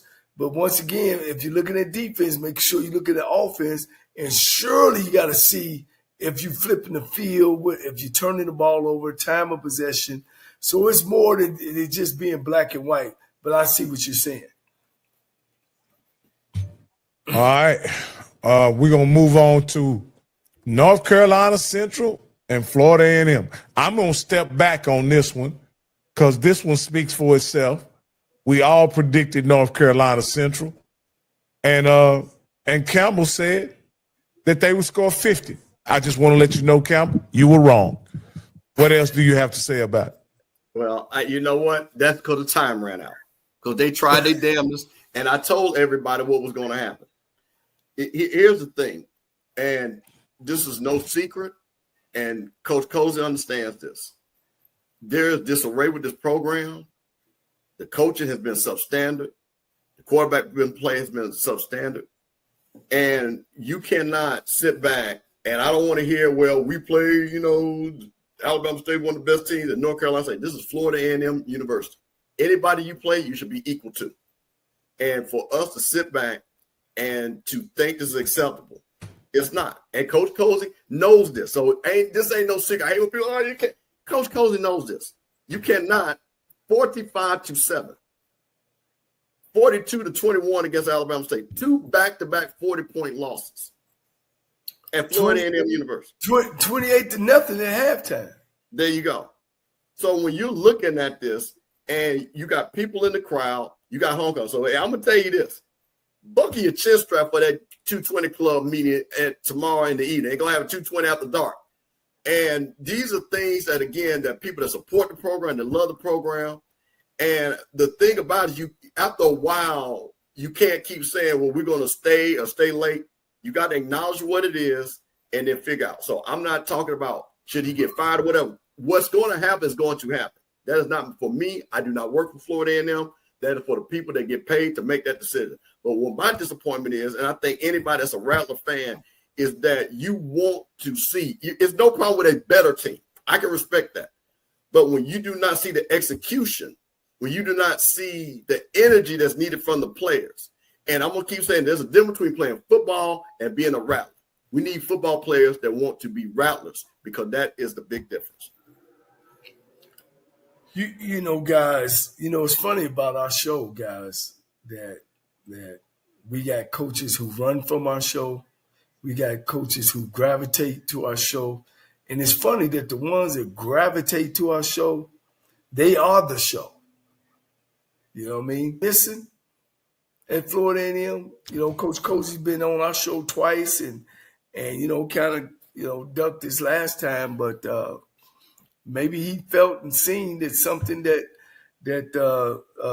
was going on in the program. But I just wanted to put that out there, and they got to get better. Well, I want to defend Coach Cozy for a second, if I could, because I want to honestly say this: if there could be coaches that we actually think are good coaches that could have the same outcome in this schedule had they played this schedule. I didn't realize it till me and you talked earlier, Campbell, that he's lost to Howard, which is, I'll say, you say not a good team. I'll say they're average HBCU team. He lost to FAU, which everybody in the SWAC is going to lose to. He beat Albany State. And guess what? His last two opponents ain't no team named Jackson State can beat any one of those teams. Now see, you missed the point. The point is, I didn't say about winning. It's about how you play. If that game, if we're sitting up here and I'll, as they say, tip my hat. When we played Alabama State, and let's say it was a close game like it was against Jackson State, you know what? The better team won. There's a difference between a better team winning and you getting totally outplayed. Coach Cole, let me ask you this. Whether you lose by 1 or 100, does it matter? No. Oh, Coach, wait. Coach, wait. Hold on, Coach. You are a championship coach. Yes. You're not going to – well, let me ask this question better. Is there a difference of losing with effort and losing without effort? Let me ask that question. Yes, there's a difference. So this is what we're talking about. You can't be fumbling the ball, having 12 men on the field, getting punts blocked. Yeah. So I see what you said. I understand what you're saying. Yeah. But a win is a win when you're playing against some tough teams. Now you just want to squeak out. But I get it. What I think what Bishop is saying is when it's just an ugly display. Now they look, but again, given the opportunity, Alabama State and North Carolina Central is going to outclass most teams other than Jackson State. Aren't they, Coach? Yeah, in a certain degree, yeah. We just expect more from Florida A&M. I agree. You know what I'm saying? And you can't be down 28-0 in North Carolina Central. At home. At home. Definitely not at home. But this is a 2-year issue that Florida A&M got. And I think Campbell will appreciate this. Hell, they didn't score last year. We'll see now you're getting. So you got to improve from year 1 to year 2. Well, that's the thing. So here's the crazy thing, Rocky. So listen, okay. So let me tell you okay. Let me measure my words. So Rocky, I'm going to go to your side, right? And you say, hey, Campbell, these are 2 great teams that you lost to. Now, if you look at the rest of our schedule, right? if you look at the rest of our schedule, UAPB, and I'm just talking about just on name recognition, okay? Not what has happened. Just follow me till I'm getting to your point. We should beat UAPB, right? We should beat Valley. We have been beaten Bethune-Cookman. Alabama A&M got a new coach. Southern is down. We've been beaten Southern. So what could, in a magical world, in a perfect world, he can win the rest of those games. Because all to me are at least they're 50-50 games. There's no game where this team is that much better than us, right? To your point. Other than Jackson State. I'll say that. I already counted that Jackson State loss. Did you hear me mention Jackson State? I didn't say Jackson No, State. no. I'm just. So I'm going to your point about playing people. The problem with and we will know this weekend, to your point, if your hypothesis is correct, is it just a point where when Alcorn, unfortunately, is down this year. They are down. They've won one game. They've only beaten Lincoln, okay? We've only beat Albany State. Something's got to give right there, right, in that game. If you don't show in that game, then to Coach's point, this is what happens. So now to the people in Israel, which is no problem, and I think people say that. Once again, talent evaluation is key for any school that is. And when you're sitting back there and you're looking at it and you got guys that are not going to be all conference guys because of the way they're playing and the way they're executing, then that's not the Florida A&M way. Because there are certain schools, no matter what, if they have the right coach, and I'm going to, before we end this, because I want to make a point, because somebody made some statements about FAMU, but it goes back about the coaching and coaching. Let's run this back. Coach, how did you know that Leon Murray was going to be that guy for you? What did you see that you said, you know what, you come here? Because he didn't play. So what did you see, Coach? Right. Well, one, I knew he was a Division I athlete, so he had to have some. I was able to watch him in high school on film.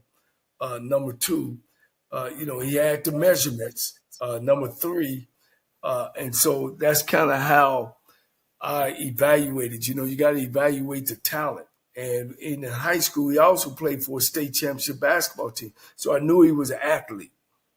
But Coach, guess what? But wait a minute. But with all that, and I think he will admit that, he had the great coaching. Would you not agree? Would you not give yourself credit and say you coached him to the best of his potential? I thought maybe you were asking me when he came in. No, I'm saying that, but no, I'm setting that up. So you evaluated it first, right? That he had the ability. Because we didn't know what he was going to do. He didn't play. He had the ability.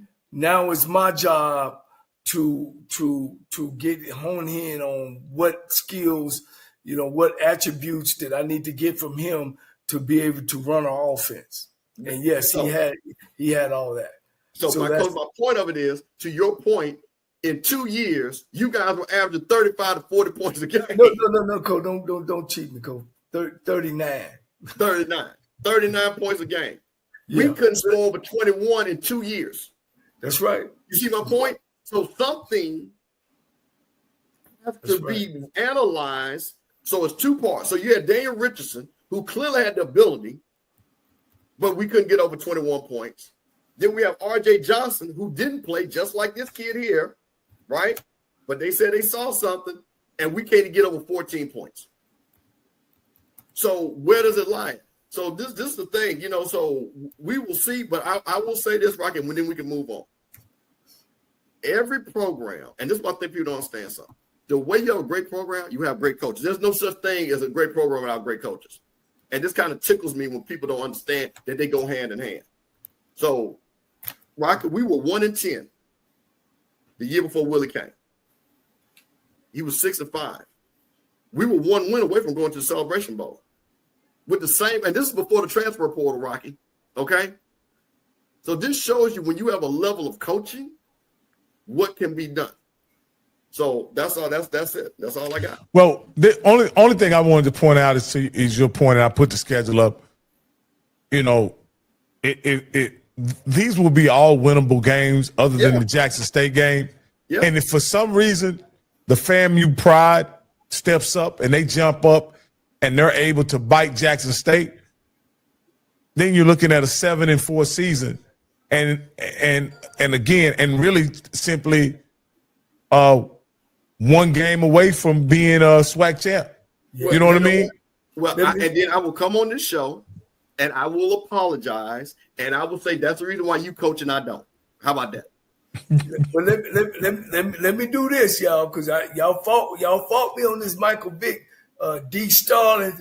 I think people are putting Vick in the shadows of prime, as if he is not a first time and a first year coach. He is taking his lumps. No, don't give me the sad, hallelujah, glory, kumbaya. No, he's supposed to come and set it on fire. And he ain't set it on fire. And the thing about it is that it's his demeanor. Dion came excited. I got an opportunity to show these people that I could get it done. I'm gonna bring in this big time staff. I'm big time, and he got it going. So Starling, you take it. You stand up and damn take it. You know what I mean? I don't want to hear all that, oh, he's a first-time coach. Yeah, I know he's a first-time coach. We told you that from day one. But that's all I want to say about that. We moved from the MEAC to the SWAC. Hey, Rocky, can I make one more statement? One more thing? Sure. I just put that up there. Let me put this back. Because and I love Emmett. But where was that? I just had that. Where was that at? Let me tell you something. And I just want to let you know something. Because you got it right to your opinion. But this about we'll see what happens. Do you realize the last time, and I'm not going to get into, because I'm not going to get into the second part of what I'm about to say. We have 45 people that applied for the job at Florida A&M. You know who one of those people that applied for that job? Was Jermaine Jackson. We're not going to have no problem when this job, if it comes open, we're not going to have a problem of finding the right coach. And if I give you the list of those 45, you don't know that list. I saw the list. And if you knew the name that was on that list, it's coaches that's winning right now at these teams that apply for this job. So just to let you know, do not be shocked if this play, it'll be those same big time names that want this job. So I just wanted to set the record straight on that. Now, y'all didn't know that Tremaine Jackson wanted this job. Yeah. Well, I'll say this, Coach. Coach Cozy's still the coach over there. Before y'all start y'all hiring search, let him try to get those 7 victories. Oh, 100%. That's what I'm saying. It doesn't matter. We'll let it play out. But I'm just making a point. When somebody makes that statement that we're in disarray, we're going to the dark ages, man, come on, man. No, I ain't going to let you do that. We ain't doing that here tonight. And for those Jackson State people that were offended because I just mentioned the fact that a legendary blue blood program could possibly jump up and shock the world. I just mentioned that because that's a possibility because y'all are on their schedule. Now, how likely is it to happen? It's highly unlikely that this FAMU team will beat this year's Jackson State team. But to think it could not happen, I think considering the pedigree of Florida A&M, you thinking that it cannot happen, it's quite disrespectful to a blue blood program, in my opinion. All right, but let me go to this game right here. Texas Southern and Grambling. Coach, you had a lot to say about this game. This game is your alma mater against your protege, Mickey Joseph. I'll let you go ahead and I wasn't able to see this game, so I'll let you go ahead and tell me what happened. Unfortunately, man, they kept shooting themselves in the foot. When you look at the film, Grambling had the game under control most of the game. And even driving down in the last series, or at least their series, they end up fumbling. They had 4 turnovers. When you look at the stats, they had more yards, they had more time with the ball. They had things in control of the game. But unfortunately, when you keep giving the other team the ball, things happen. And that, at the end of the day, it was just an ugly game for Grambling. People can question 4th and 1. You down 20-21, just kick the field goal. It's a chip shot. Hell, my daughter probably could have kicked the ball over. You go up 23-21. They get the ball with 3 minutes left in the game. You don't held them all game. You can maybe hold them in. Do they have an exceptional kicker? I don't know because I'm not really scouting them. but you can hold them from kicking the field goal. So I don't know why would you go for 4-1 again. It's something that a head coach sees that he thinks that can happen, and when it don't happen, man, it's mud on your face, unfortunately. But I still got faith that Grambling is going in the right direction. You know, things like that happen. I watched this game, and hold on, Rock. I just want to say something. Literally, Grambling fumbled this win away. Literally, yeah. And when you're down there, all my Grambling family, all my young nieces down there looking good, coming back, supporting that, people coming back, you know, and the level of not being able to hold the ball and to lose that game against Texas Southern. I think somebody said this is the first time that Texas Southern Prairie View have beaten Grambling back-to-back in 15, 20 years. That just doesn't happen down there in Grambling. So, you know, and I like Coach Joseph. He understands. Like I say, I'm saying this again, this is a grown man. Coach Joseph's a grown man. He knows what it is. When you're at Grambling, there's expectations. So we got to stop playing this game of people. These men are not soft. They want to win championship. So he knows what it is. It was just disappointing because I think they had this game won and just fumbled it away. All right. Let's look at this Mississippi State Alabama A&M game, guys. What I thought what looked like a shootout early in the game. Alabama A&M had an explosion in the third quarter and left Mississippi Valley in the dust. Again, one of them situations where Mississippi Valley has good spurts in their games, good spurts. And somehow they unravel defensively from time to time, and they unravel on the offensive end from time to time. Campbell, what happened in this game? You know, I think, and I listen to Coach Buckley, this is just part of those first-year growing pains of when you're coaching Mississippi Valley. You know, and it's just tough, you know, to get the talent. I think Alabama A&M, I think Coach Shea was a little bit embarrassed the last two outings that they had. It was homecoming, and I think they wanted to make sure that they righted the ship because they knew they had the Magic City Classic coming up in 2 weeks. So I think this was a great focus on Coach Shea, and I think, again, for our friend T-Buck, he's just going to have to keep building and work that portal next year. But I think Coach Shea understood that, hey, we don't want to go ahead and start a losing streak that we already have. Let's stop it right now. Let's reset and get ready for Alabama State. When I look at these stats, Coach, they were able to play pretty much error-free on the offensive side. But they gave it all up on defense, though. They couldn't stop a nosebleed, didn't look like, Coach. Mississippi Valley? Yeah. Well, you know, man, you know how much of a quarterback means. You know, Brown is back. He's back in the saddle. No. Brown's not back. This is Eric Hanley, number 8. Brown ain't back yet. This is the backup. I thought, well, shit.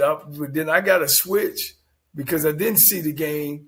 But this kid, this quarterback they got, he's making it happen, man. And now, you know, you got some foundation. You got some solid things going. You know, when you got an offense that's moving the ball and he's in place, you know, good things happen to the whole football team.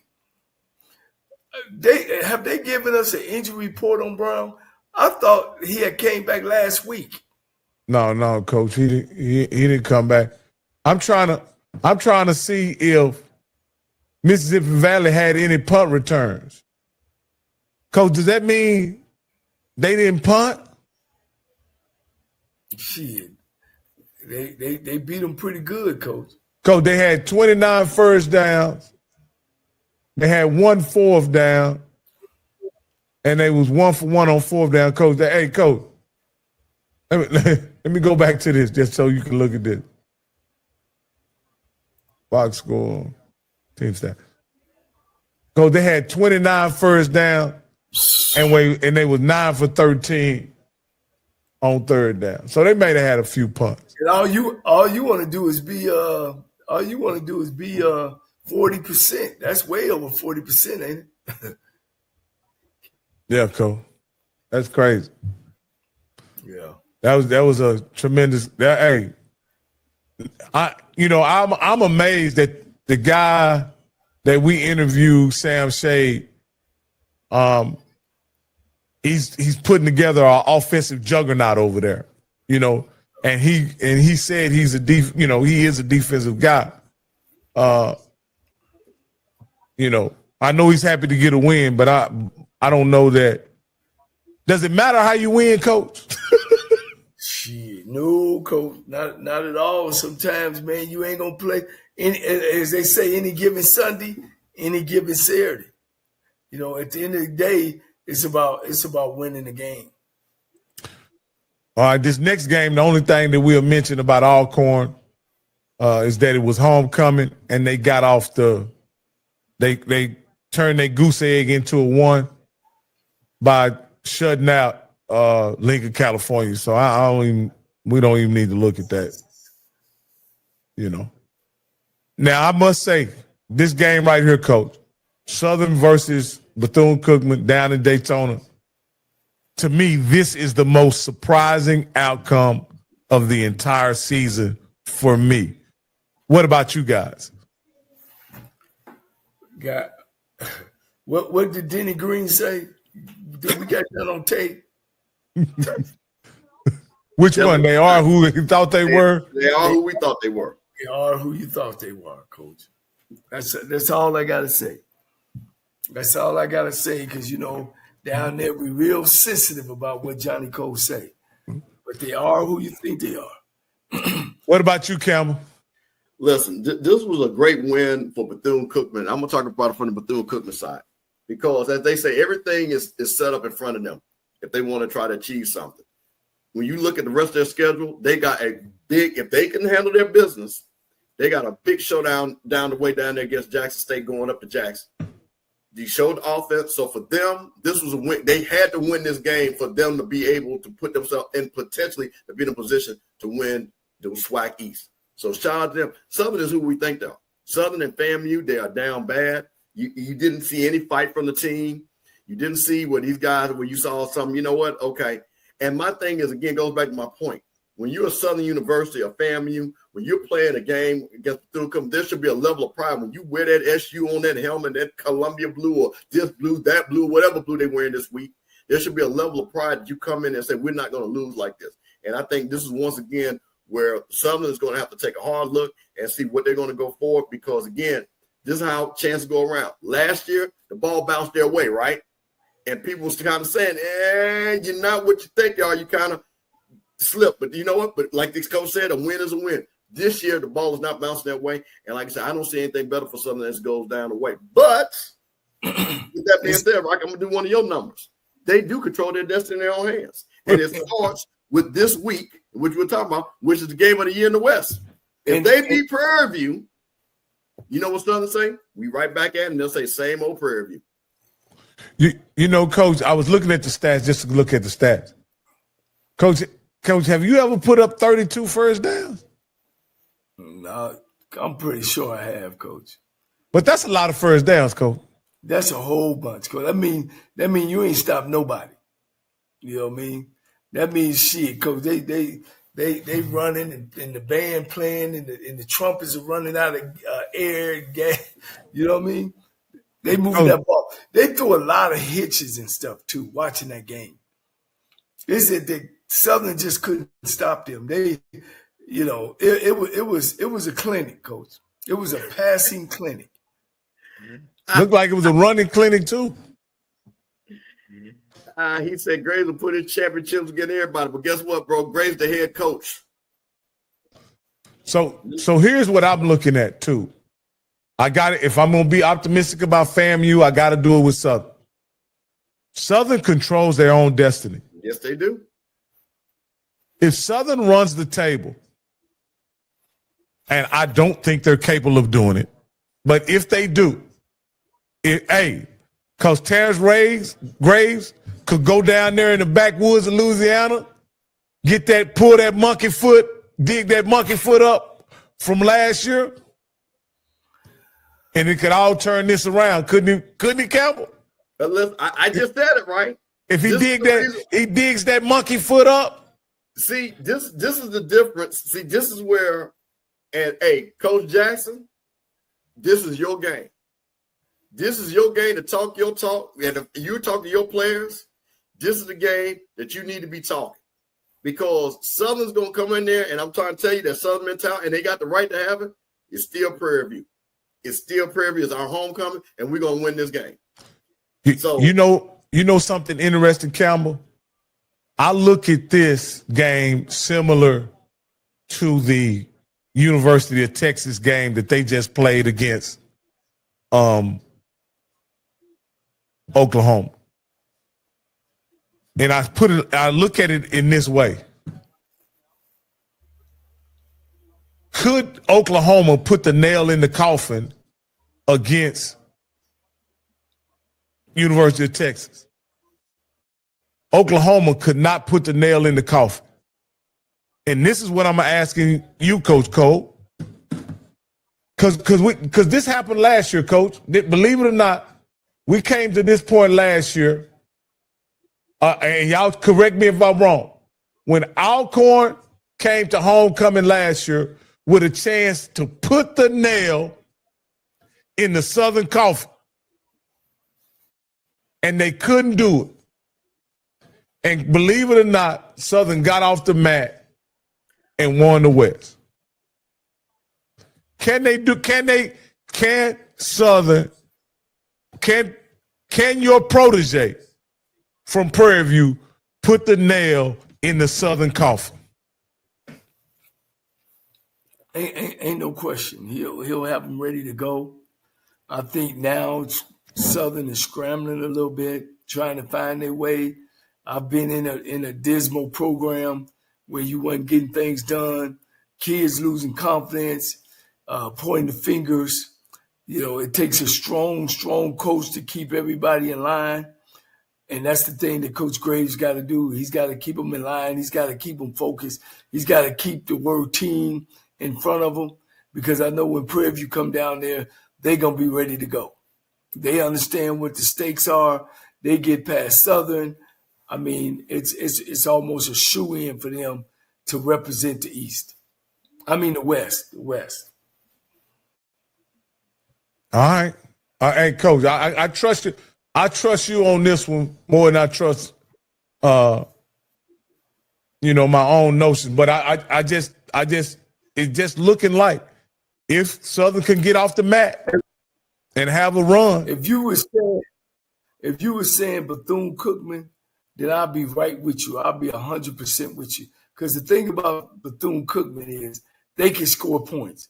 They can outscore you. Their defense might not be where you want it to be, but they can score points with those wide receivers and them quarterback in the quarterback. But Southern, that's one of the biggest things about them. I mean, they're really not stopping a lot of people, and they're definitely not scoring the football. It sounds like they got the same thing going on with them as the same thing going on at Florida A&M. Yep. Well, Coach, we had the game of the year this past weekend against Jackson State and Alabama State. And boy, was it a doozy. If this was what the SWAC was like when you were in it, Coach,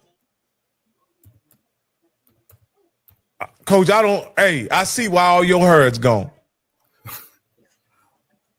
If it was like this when you was coaching in the SWAC. Did this game remind you of anything? I mean, Coach, every week it was something. I mean, you have to think. I was the second leading passer in the conference. I was at Texas Southern at the bottom, so we were kind of like one of those sneak teams. And then you had Alcorn State that was actually undefeated. Then you had Willie Todd and Jerry Rice that was throwing stuff off out of sight. You had Southern, and every week, Coach, it was a battle. It was a battle. And here's the other thing, guys. I don't know, in the 80s, of course, I played in the 80s. I mean, so many guys was going to the NFL. You were playing against pros, Coach. You weren't playing against you were playing against pros. Right, Bishop? Back in the day, they were all-time greats. That list, Coach, all-time greats. Yeah. All-time greats. Hall of Famers. Yeah, we ain't talking about 2 or 3 players. You know what I mean? We talking about every week it was anybody's ball game. You know what I'm saying? And this game between these 2 teams, it had over 40-some thousand people at the game, packed house. Man, that's what it's about, you know. But let me say this too, so our audience to know, and go out and tell everybody, stand on Mount Rushmore, HBCU schools always average more than any other FCS campus conference, any other conference. And we also out attendance some of the Division 1A schools on the lower level. So we there. We there, guys. We there. What we need now is everybody to get the SWAC app, the SWAC TV app. And, man, this thing can blow up, man. We can blow up. And we need to support the conference and support all these football teams. Now, the surprising thing, I ain't going to say the surprising thing about this game, but this game almost went to exactly like the script, like we thought it would be, right? I think we all agree Jackson State had the better team, the overall talent. The only reason why we gave Alabama State a chance is because they had Andrew Body. And it turns out that we were right, Coach. Jackson State had a better team. Andrew Body had a tremendous performance. And it came down to the play we previewed about 30 minutes ago. And that play ultimately decided the outcome of this game, but none of us were shortchanged in this game. We got everything we sat down and looked for. Jacoby Morgan, some people say he threw 5 touchdowns. It says 4 here on it says 4 right here on ESPN. All right. So I'm just hey, don't. It says 4 here on ESPN, just so y'all know. But if he threw 5, he threw 5. Shout out to Jacoby Morgan. He had a great game. He did exactly what his team needed him to do. Shout out to Jacoby Morgan. Shout out to Alabama, to Andrew Body and Alabama State and the Alabama State team. They fought valiantly, and they came up 2 yards short of winning this game. Period, point blank. Both teams played amazing, and I just want to congratulate both teams because I was a beneficiary of watching a great game. There's nothing negative that I can say about no player or coach that was involved in this game. What about you, Mr. Campbell? Okay. I'm going to say this, and I'm going to please, let's end this. I'm going to help y'all out because I actually watched the game, and Rocky, you did too. Jalen Dupree, 2 touchdowns. That's 2, right? Nate Rembert is 1. Jesse Riley is 1. Jamar Savage is 1. How many is that, Rocky? That's 5 by my count, what you just got.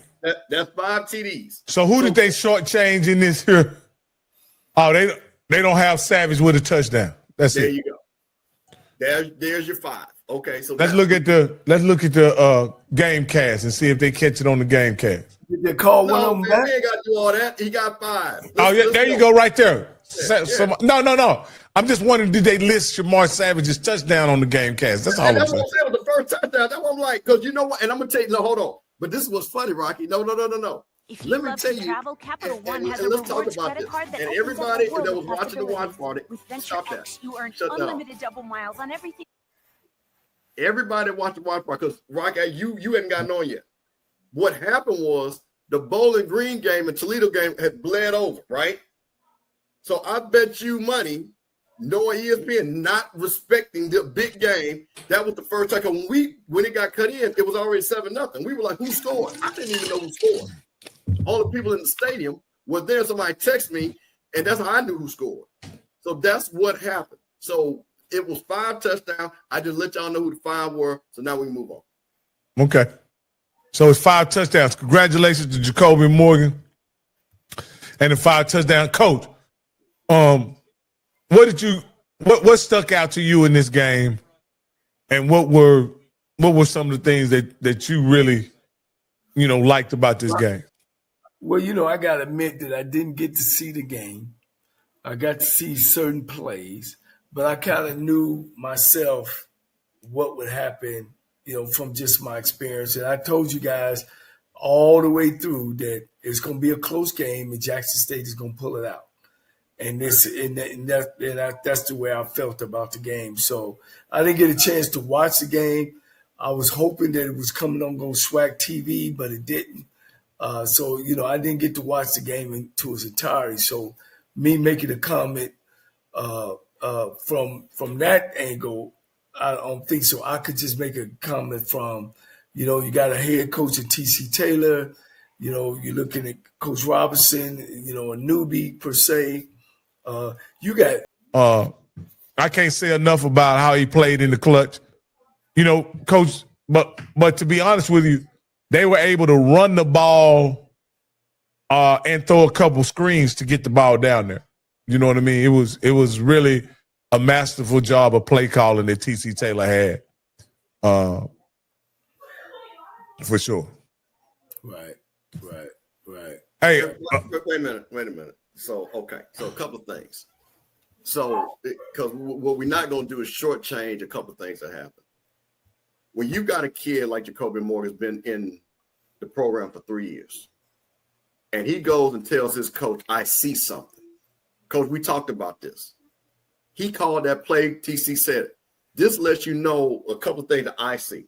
Repetition in practice, about time, and setup. Second part, he had enough ability that him and Remy had run that route probably 1,000 times in practice. And he saw that look. And the thing about it was, and again, Coach, you know that he was already letting the ball go because Remy had already ran past the guy before he got anywhere near the end zone. The ball was gone.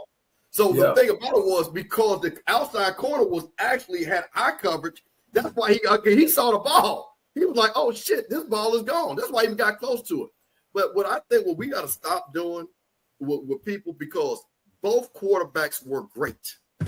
Andrew Bonney played the game he had to play for his team to win. But the one thing about it, and I said this again, with Jacoby Morgan, he's a perfect fit for this team. So when you got a kid, that's what I'm talking about, the senior list. And it kind of reminds me, with the outside people. And this is what I'm talking about, the outside people. So Jackson State people, just listen. You have all the outside people talking about your quarterback, but you can't beat the quarterback. We heard the same thing about Musa. Musa can't do this. Musa can't do this. And all Musa was doing was throwing 3-4 touchdowns. But everybody said Musa wasn't this and Musa wasn't that. It's the same thing. What more do you need to do to prove to people that you can play on this level?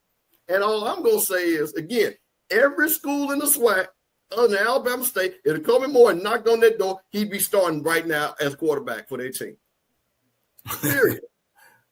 So my thing is, when this kid, I'm watching this big time game, and also too, there's pressure on Jackson State. They know. Listen, when you and coach, it goes back to this. And T.C. Taylor's been in these games. That's what I love about Eddie Robinson. T.C. They know in that vet. You know how many big games have been in that vet, Rocky? I can't even count them like that. So this is nothing new. So when you walk into a game, 45,000 national TV, you're basically the East Championship on the line. Everybody knows what it is. And when you got a team that is prepared and make a play like that, go and what did I say, Rocky? I think you came on. What did I say? They're getting ready to go on a 4-minute drive. I said, this is Jackson State's bread and butter. They ain't got the rush, and they're going to call the right play, and they're going to score. Did I not tell you that as soon as they got the ball? Yeah. And that's exactly what you saw. So, again, let's did both quarterbacks are great. Both quarterbacks are great for who they play for. And let's do it because, man, I cannot stand. We got to tell one person down to bring somebody up. Man, like Coach said, you can have multiple quarterbacks that's good in the game. We've seen it before. We literally talk to them. So I just want to stop this. This guy ain't good. This guy is better. This guy is this. Andrew's great. Jacoby Morgan's great. And the thing about it, Jacoby Morgan got his team on track to win another HBCU national championship. Yeah. Like I say, I'm not going. there's no reason for me in this conversation to further explain my admiration and appreciation for Andrew Body. I'm completely biased in my opinion on Andrew. I'm not going to even act like I'm not. So I love Andrew. I love the Body family. I love everything that Andrew's been through. He has an amazing story that he's still writing, and you know, and I was happy to see him play big in a big game, and playing in games that matter, and also playing in games that matter. Right. Go ahead, Coach. Right. No. I mean, you know, we had some good games. This is what this conference is all about, man. And shoot, man, it was an exciting weekend, and it's getting tight. It's getting tighter. You know, PV go down there and lose to Southern, man. It's gonna throw everything in a whirl spin. If they go out and beat Southern, you know, things are gonna start looking a little clearer about who's the matchup gonna be. So I'm excited about what's next in our conference. You know what I'm saying? I'm excited about Body. I'm excited about Jacoby Morgan. I'm excited about these guys. So I look forward into this week. It's starting to get tough. I look forward into seeing Delaware State, what they going to do. I'm going to give Zoe a shout out. And Zoe told me, don't be surprised if Delaware State don't win the MEAC. And I told him I'll be surprised as hell as Santa Claus coming down my damn chimney. On Thanksgiving, not Christmas. Christmas. Now, am I sold on Deshaun Jackson? I am. I think that he got some good qualities. He cares. He wants to be there. He's saying the right thing, and I can appreciate that as an HBCU guy and an HBCU coach. Don't take my job, man, and then put your foot on it. You know, don't do that. Take my job and take the pride in it that you there to help, you know, this program move forward and win football games. Hey guys. Hey, I want to thank y'all for tuning in. We're gonna do our picks and then we're gonna get out of here. But if you could just please take a moment to like and subscribe. When I logged on, we were just a couple subscribers away from 3,100. If we could get a few more subscriptions, I greatly appreciate it, man. And my camera just tripped. Is it trying to follow me? Oh yeah. All right. But anyway, let's get to these picks for next week, and then we can get on out of here. All right. I'll go first. Well, we'll do that one last. Let's do this one first. Alcorn and Florida A&M. Whew, that's the toilet bowl. Oh, I didn't mean to say that. Oh. I can't, and I'm going to be honest with you guys. I can't pick Alcorn in this game. I know Florida A&M is struggling, but I don't think they're struggling as much as Alcorn. So I got to take Florida A&M in this game.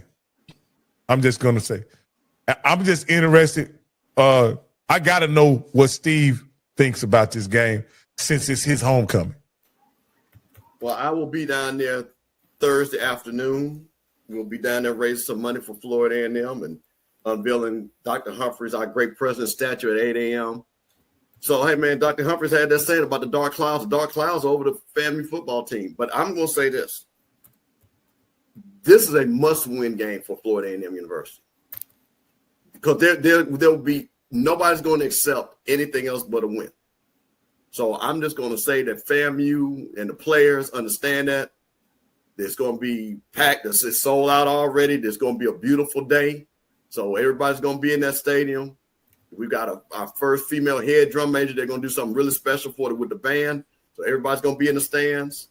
And, you know, Alcorn has not played well. Alcorn is not a good team. They're not. They, like I say, I think FAMU, me watching FAMU and Alcorn, FAMU has played better. And that's not saying a lot, but FAMU has played better. And FAMU definitely has more talent. So FAMU definitely, I think, Coach, did we get 28 points this game?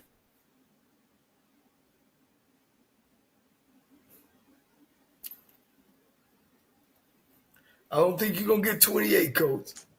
But I'm gonna go with Alcorn. Wow. Hey, let me ask the people who they got. Let me know who you got in this game, because this matters to me.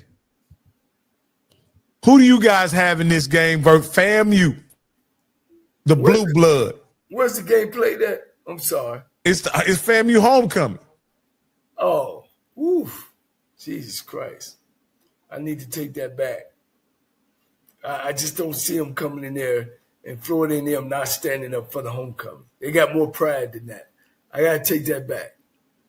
I got to go with you. You got to think that FAMU played worse than Alcorn there. No, I got to say, no. Alcorn, again, you have guys now watch Alcorn play. I'm sorry. Anybody else, I might rock with you, but I feel pretty confident in that. So this is the first step toward Cozy redeeming himself and saving his own job right here. He got to win homecoming, and I believe he can. All right, Texas A&M, Virginia. Rocky, I tell you what, if we don't win homecoming, this is what my I'm not going to be on screen. You're just going to see this. That's all you're going to see. I'm just going to talk. You're not going to see my face. I'm just letting y'all know. I will do the whole show. Well, when Kent comes on, I'll show my face. When Kent goes off, I'll be back to this. Because I'll be too embarrassed to show my face. I'll show my 88 logo and talk about how much money we raised, but I will not talk about the game. I'll tell you that right now. All right. Israel got jokes. Now, see, there you go. See, brothers from Jackson, we them North Jackson cat. So I know this is Texas Southern homecoming. They brought in a very tough opponent, somebody that came. Hey, they came. Coach, why y'all keep doing this on homecoming, Coach? I mean, we act like losers, don't we? That's like acting like losers. Let's go find the worst. Let's find the worst program. Let's find the worst program in football history, and let's play them so we can get a win. When people gonna get money, they're gonna give them money for the first couple of games that you won, which Texas Southern has done well. So I don't know, man. Half the time, man, the homecomings I've been to, people don't even go into the game. I think we average maybe 5,000 people in the homecoming game. So we need to stop that and go ahead and bring somebody in there that we could draw a crowd and really make some money. Because that's what it's about. That's what homecoming is about, making money. Is this Mississippi Valley's homecoming too? Yeah, they play in Lincoln, California, which been in Mississippi for the week. So they'll roll in there at Mississippi Valley and play Mississippi Valley. Wow. Do they do anything other than play homecomings? No, man, that's all they do is play homecomings. They play everybody on the homecoming. All right, Coach. Look, if you was a coach and you walk into your house, your wife be like, man, why you always coming here smelling like barbecue? You're like, man, everybody plays on homecoming. You know, the barbecue smell. Oh, man.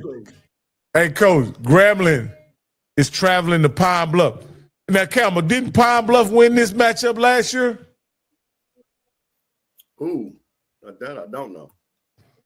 Y'all correct me if I'm wrong, because I thought Pine Bluff, I know they upset Prairie View. No, they didn't. I don't think they upset Arkansas. I don't think they upset Grambling. But I know they upset Prairie View, Coach. Yeah. Hey, but in this game right here, Coach, can Grambling hold on to the ball and get a victory in Pine Bluff? Yeah, they don't have to, Coach, or they'll run him out of town that night. Wow. You know, they had to. They got to be ready to go. Hey, Rocky, put me in the center screen. Huh? Put me in the center. In the what? Put me in the center real quick. Oh, okay. Like right, like this. If this is gonna be me next week, if we lose, right here. if Grambling loses, because I will put on my G and have the same bag for Grambling, because you know Grambling my folks. So no, Coach Grambling cannot listen. Coach Grambling cannot lose to Arkansas Pine Bluff, because you can play that, and then I got all the Grambling gear. It don't matter. It's Arkansas Pine Bluff. Grambling has got to win that game. So Rocky, I'm telling you, if I start the show like this, you already know. Don't ask me what the score is. When you say this is the score, this is what it is right here. Wow.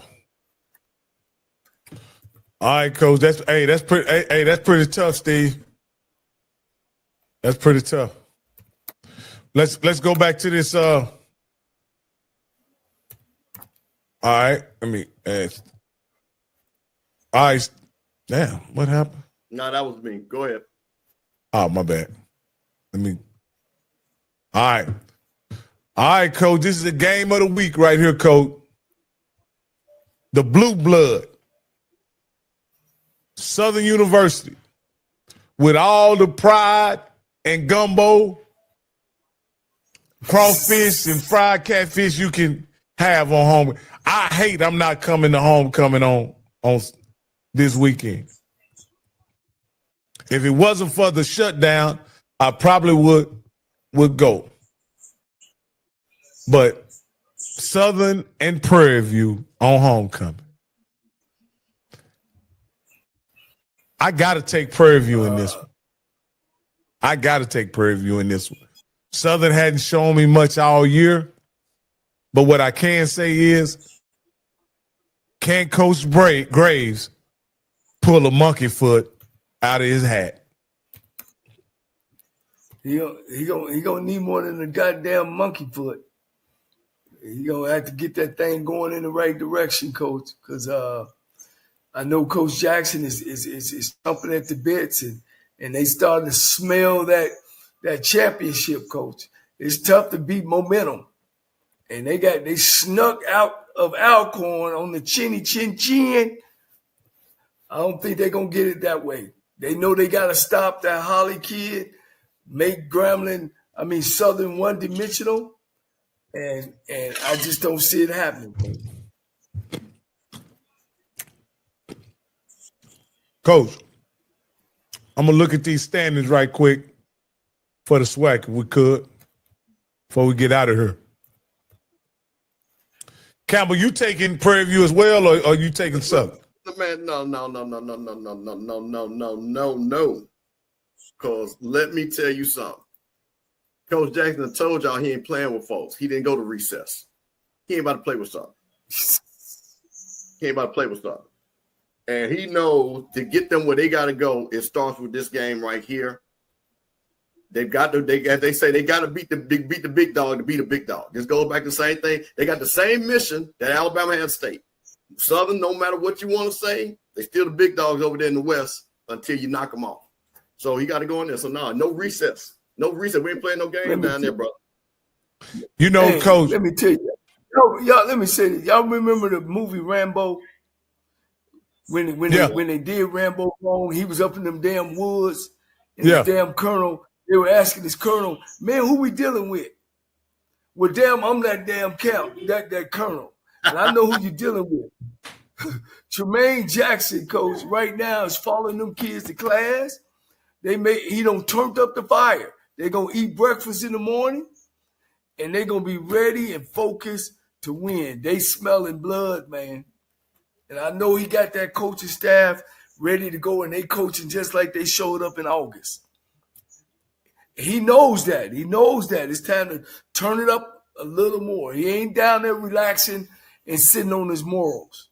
He know that when you start winning, when you start saying stuff, people start taking your words in a different way. They start taking them more serious.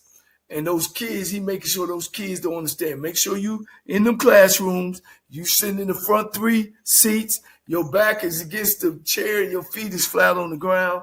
Mandatory breakfast. I don't care if you got to fly in from Africa.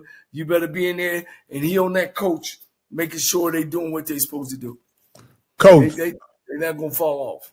Coach, Prairie View is averaging 21 points a game. Yes, sir. 3 points less. This is in the conference. 3 points less than the national average. They average giving up 15.3 points a game. Is this sustainable to win the conference, or do they have to start putting up more points? Well, let's go back and look at Southern. Let's just see how many they have. Southern's averaging 9. 12. So that's your answer. You know what I'm saying? Southern is averaging 13.5, so let's give them their credit. Exactly. Yeah. So guess what? So what you just said, Rock, even then, it's still within the mean for Prairie View to win. So Prairie View got to come out and score 4 touchdowns to beat Prairie View's average, let alone their defense, getting their defense involved. So there you go. Hey. Well, it don't look like we're going to need any fancy math to figure out who wins so far. Yes. Who wins these two divisions. As we say, they are who we think they are. Absolutely. Hey, but I'm telling you, that last play at the Labor Day Classic, boy, is sitting strong, ain't it, Coach? Yes, sir. You need those, Coach. You need those. You need that help, Coach.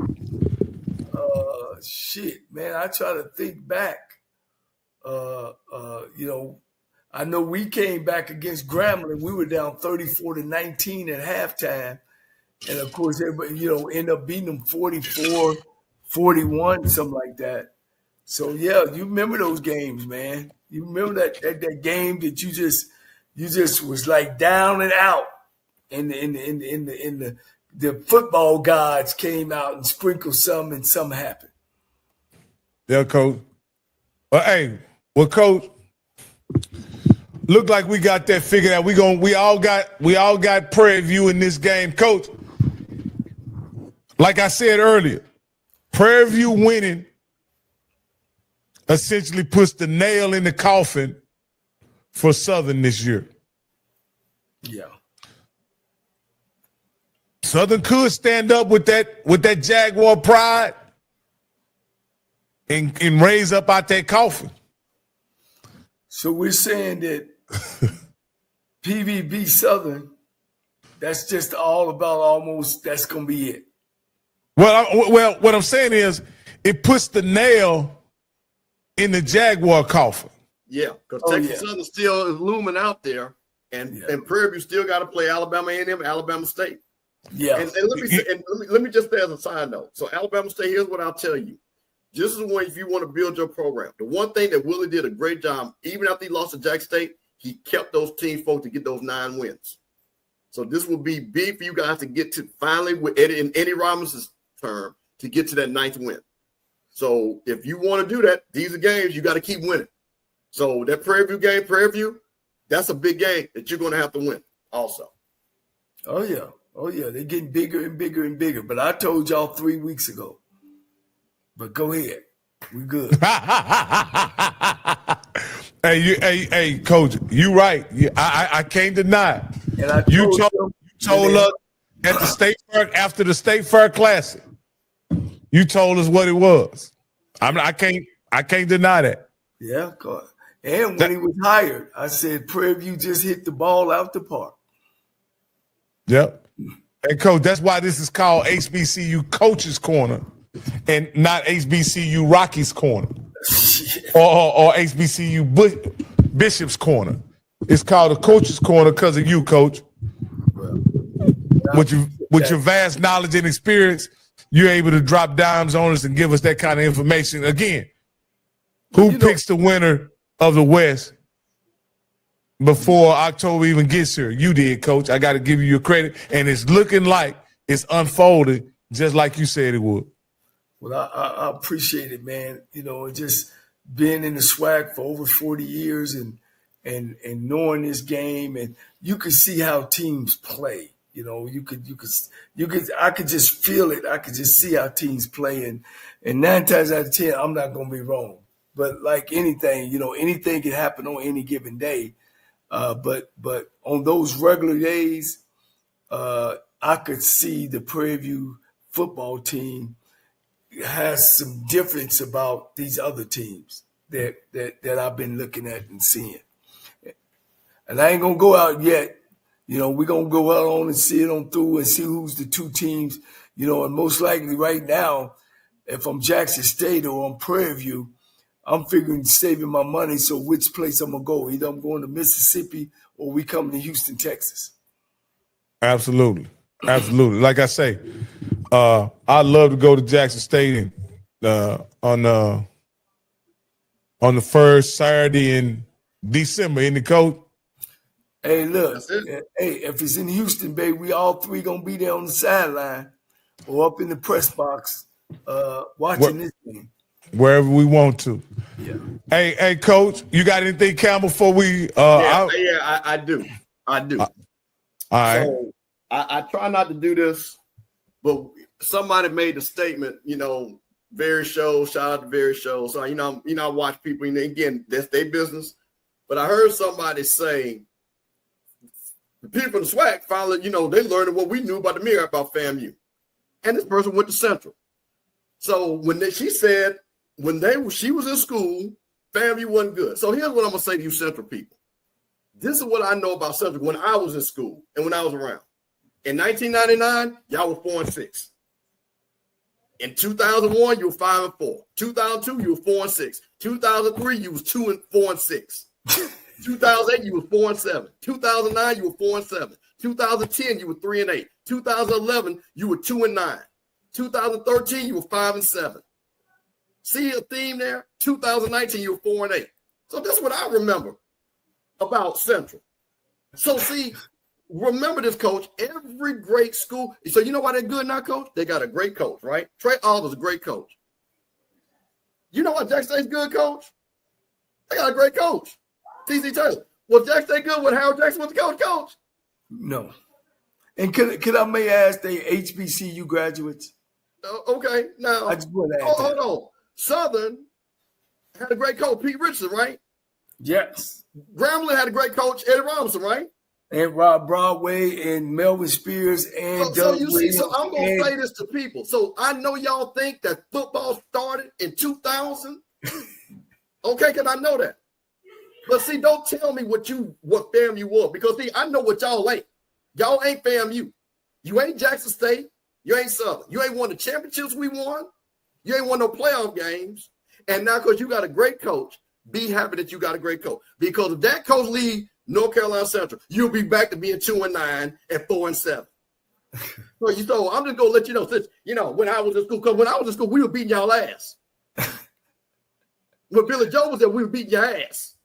So everybody want to make jokes about FAMU, but don't ever forget, you ain't never won what we won. You won a Celebration Bowl, guess what? We won one too. We won a national championship. You ain't never won a national championship. We won playoff game. You ain't never won. So whenever you in school, that's fine. Because when I was in school, we was whooping you. When I was in Jackson, you didn't play them, and they was winning championships, and you was 4-7 and 2-8. So stop disrespecting folks because your snapshot is only your snapshot. So see, like I say, me and this coach right here, we've seen it. We old enough to see it where it comes in cycles. So if y'all think FAMU going to be down for 10, 20 years, believe that if you want to. Believe that if you want to. And the only reason why I'm addressing that, because it always tickles me when people want to take shots because of their short life experience. Okay? So I'm just letting, this ain't no disrespect. I know it was jokes, but I'm making my joke. Ha, ha, ha. So I'm joking too. So when your coach leave, like we had a great coach, everybody like, your family wasn't knowing Willie. You ain't heard of Billy Joe?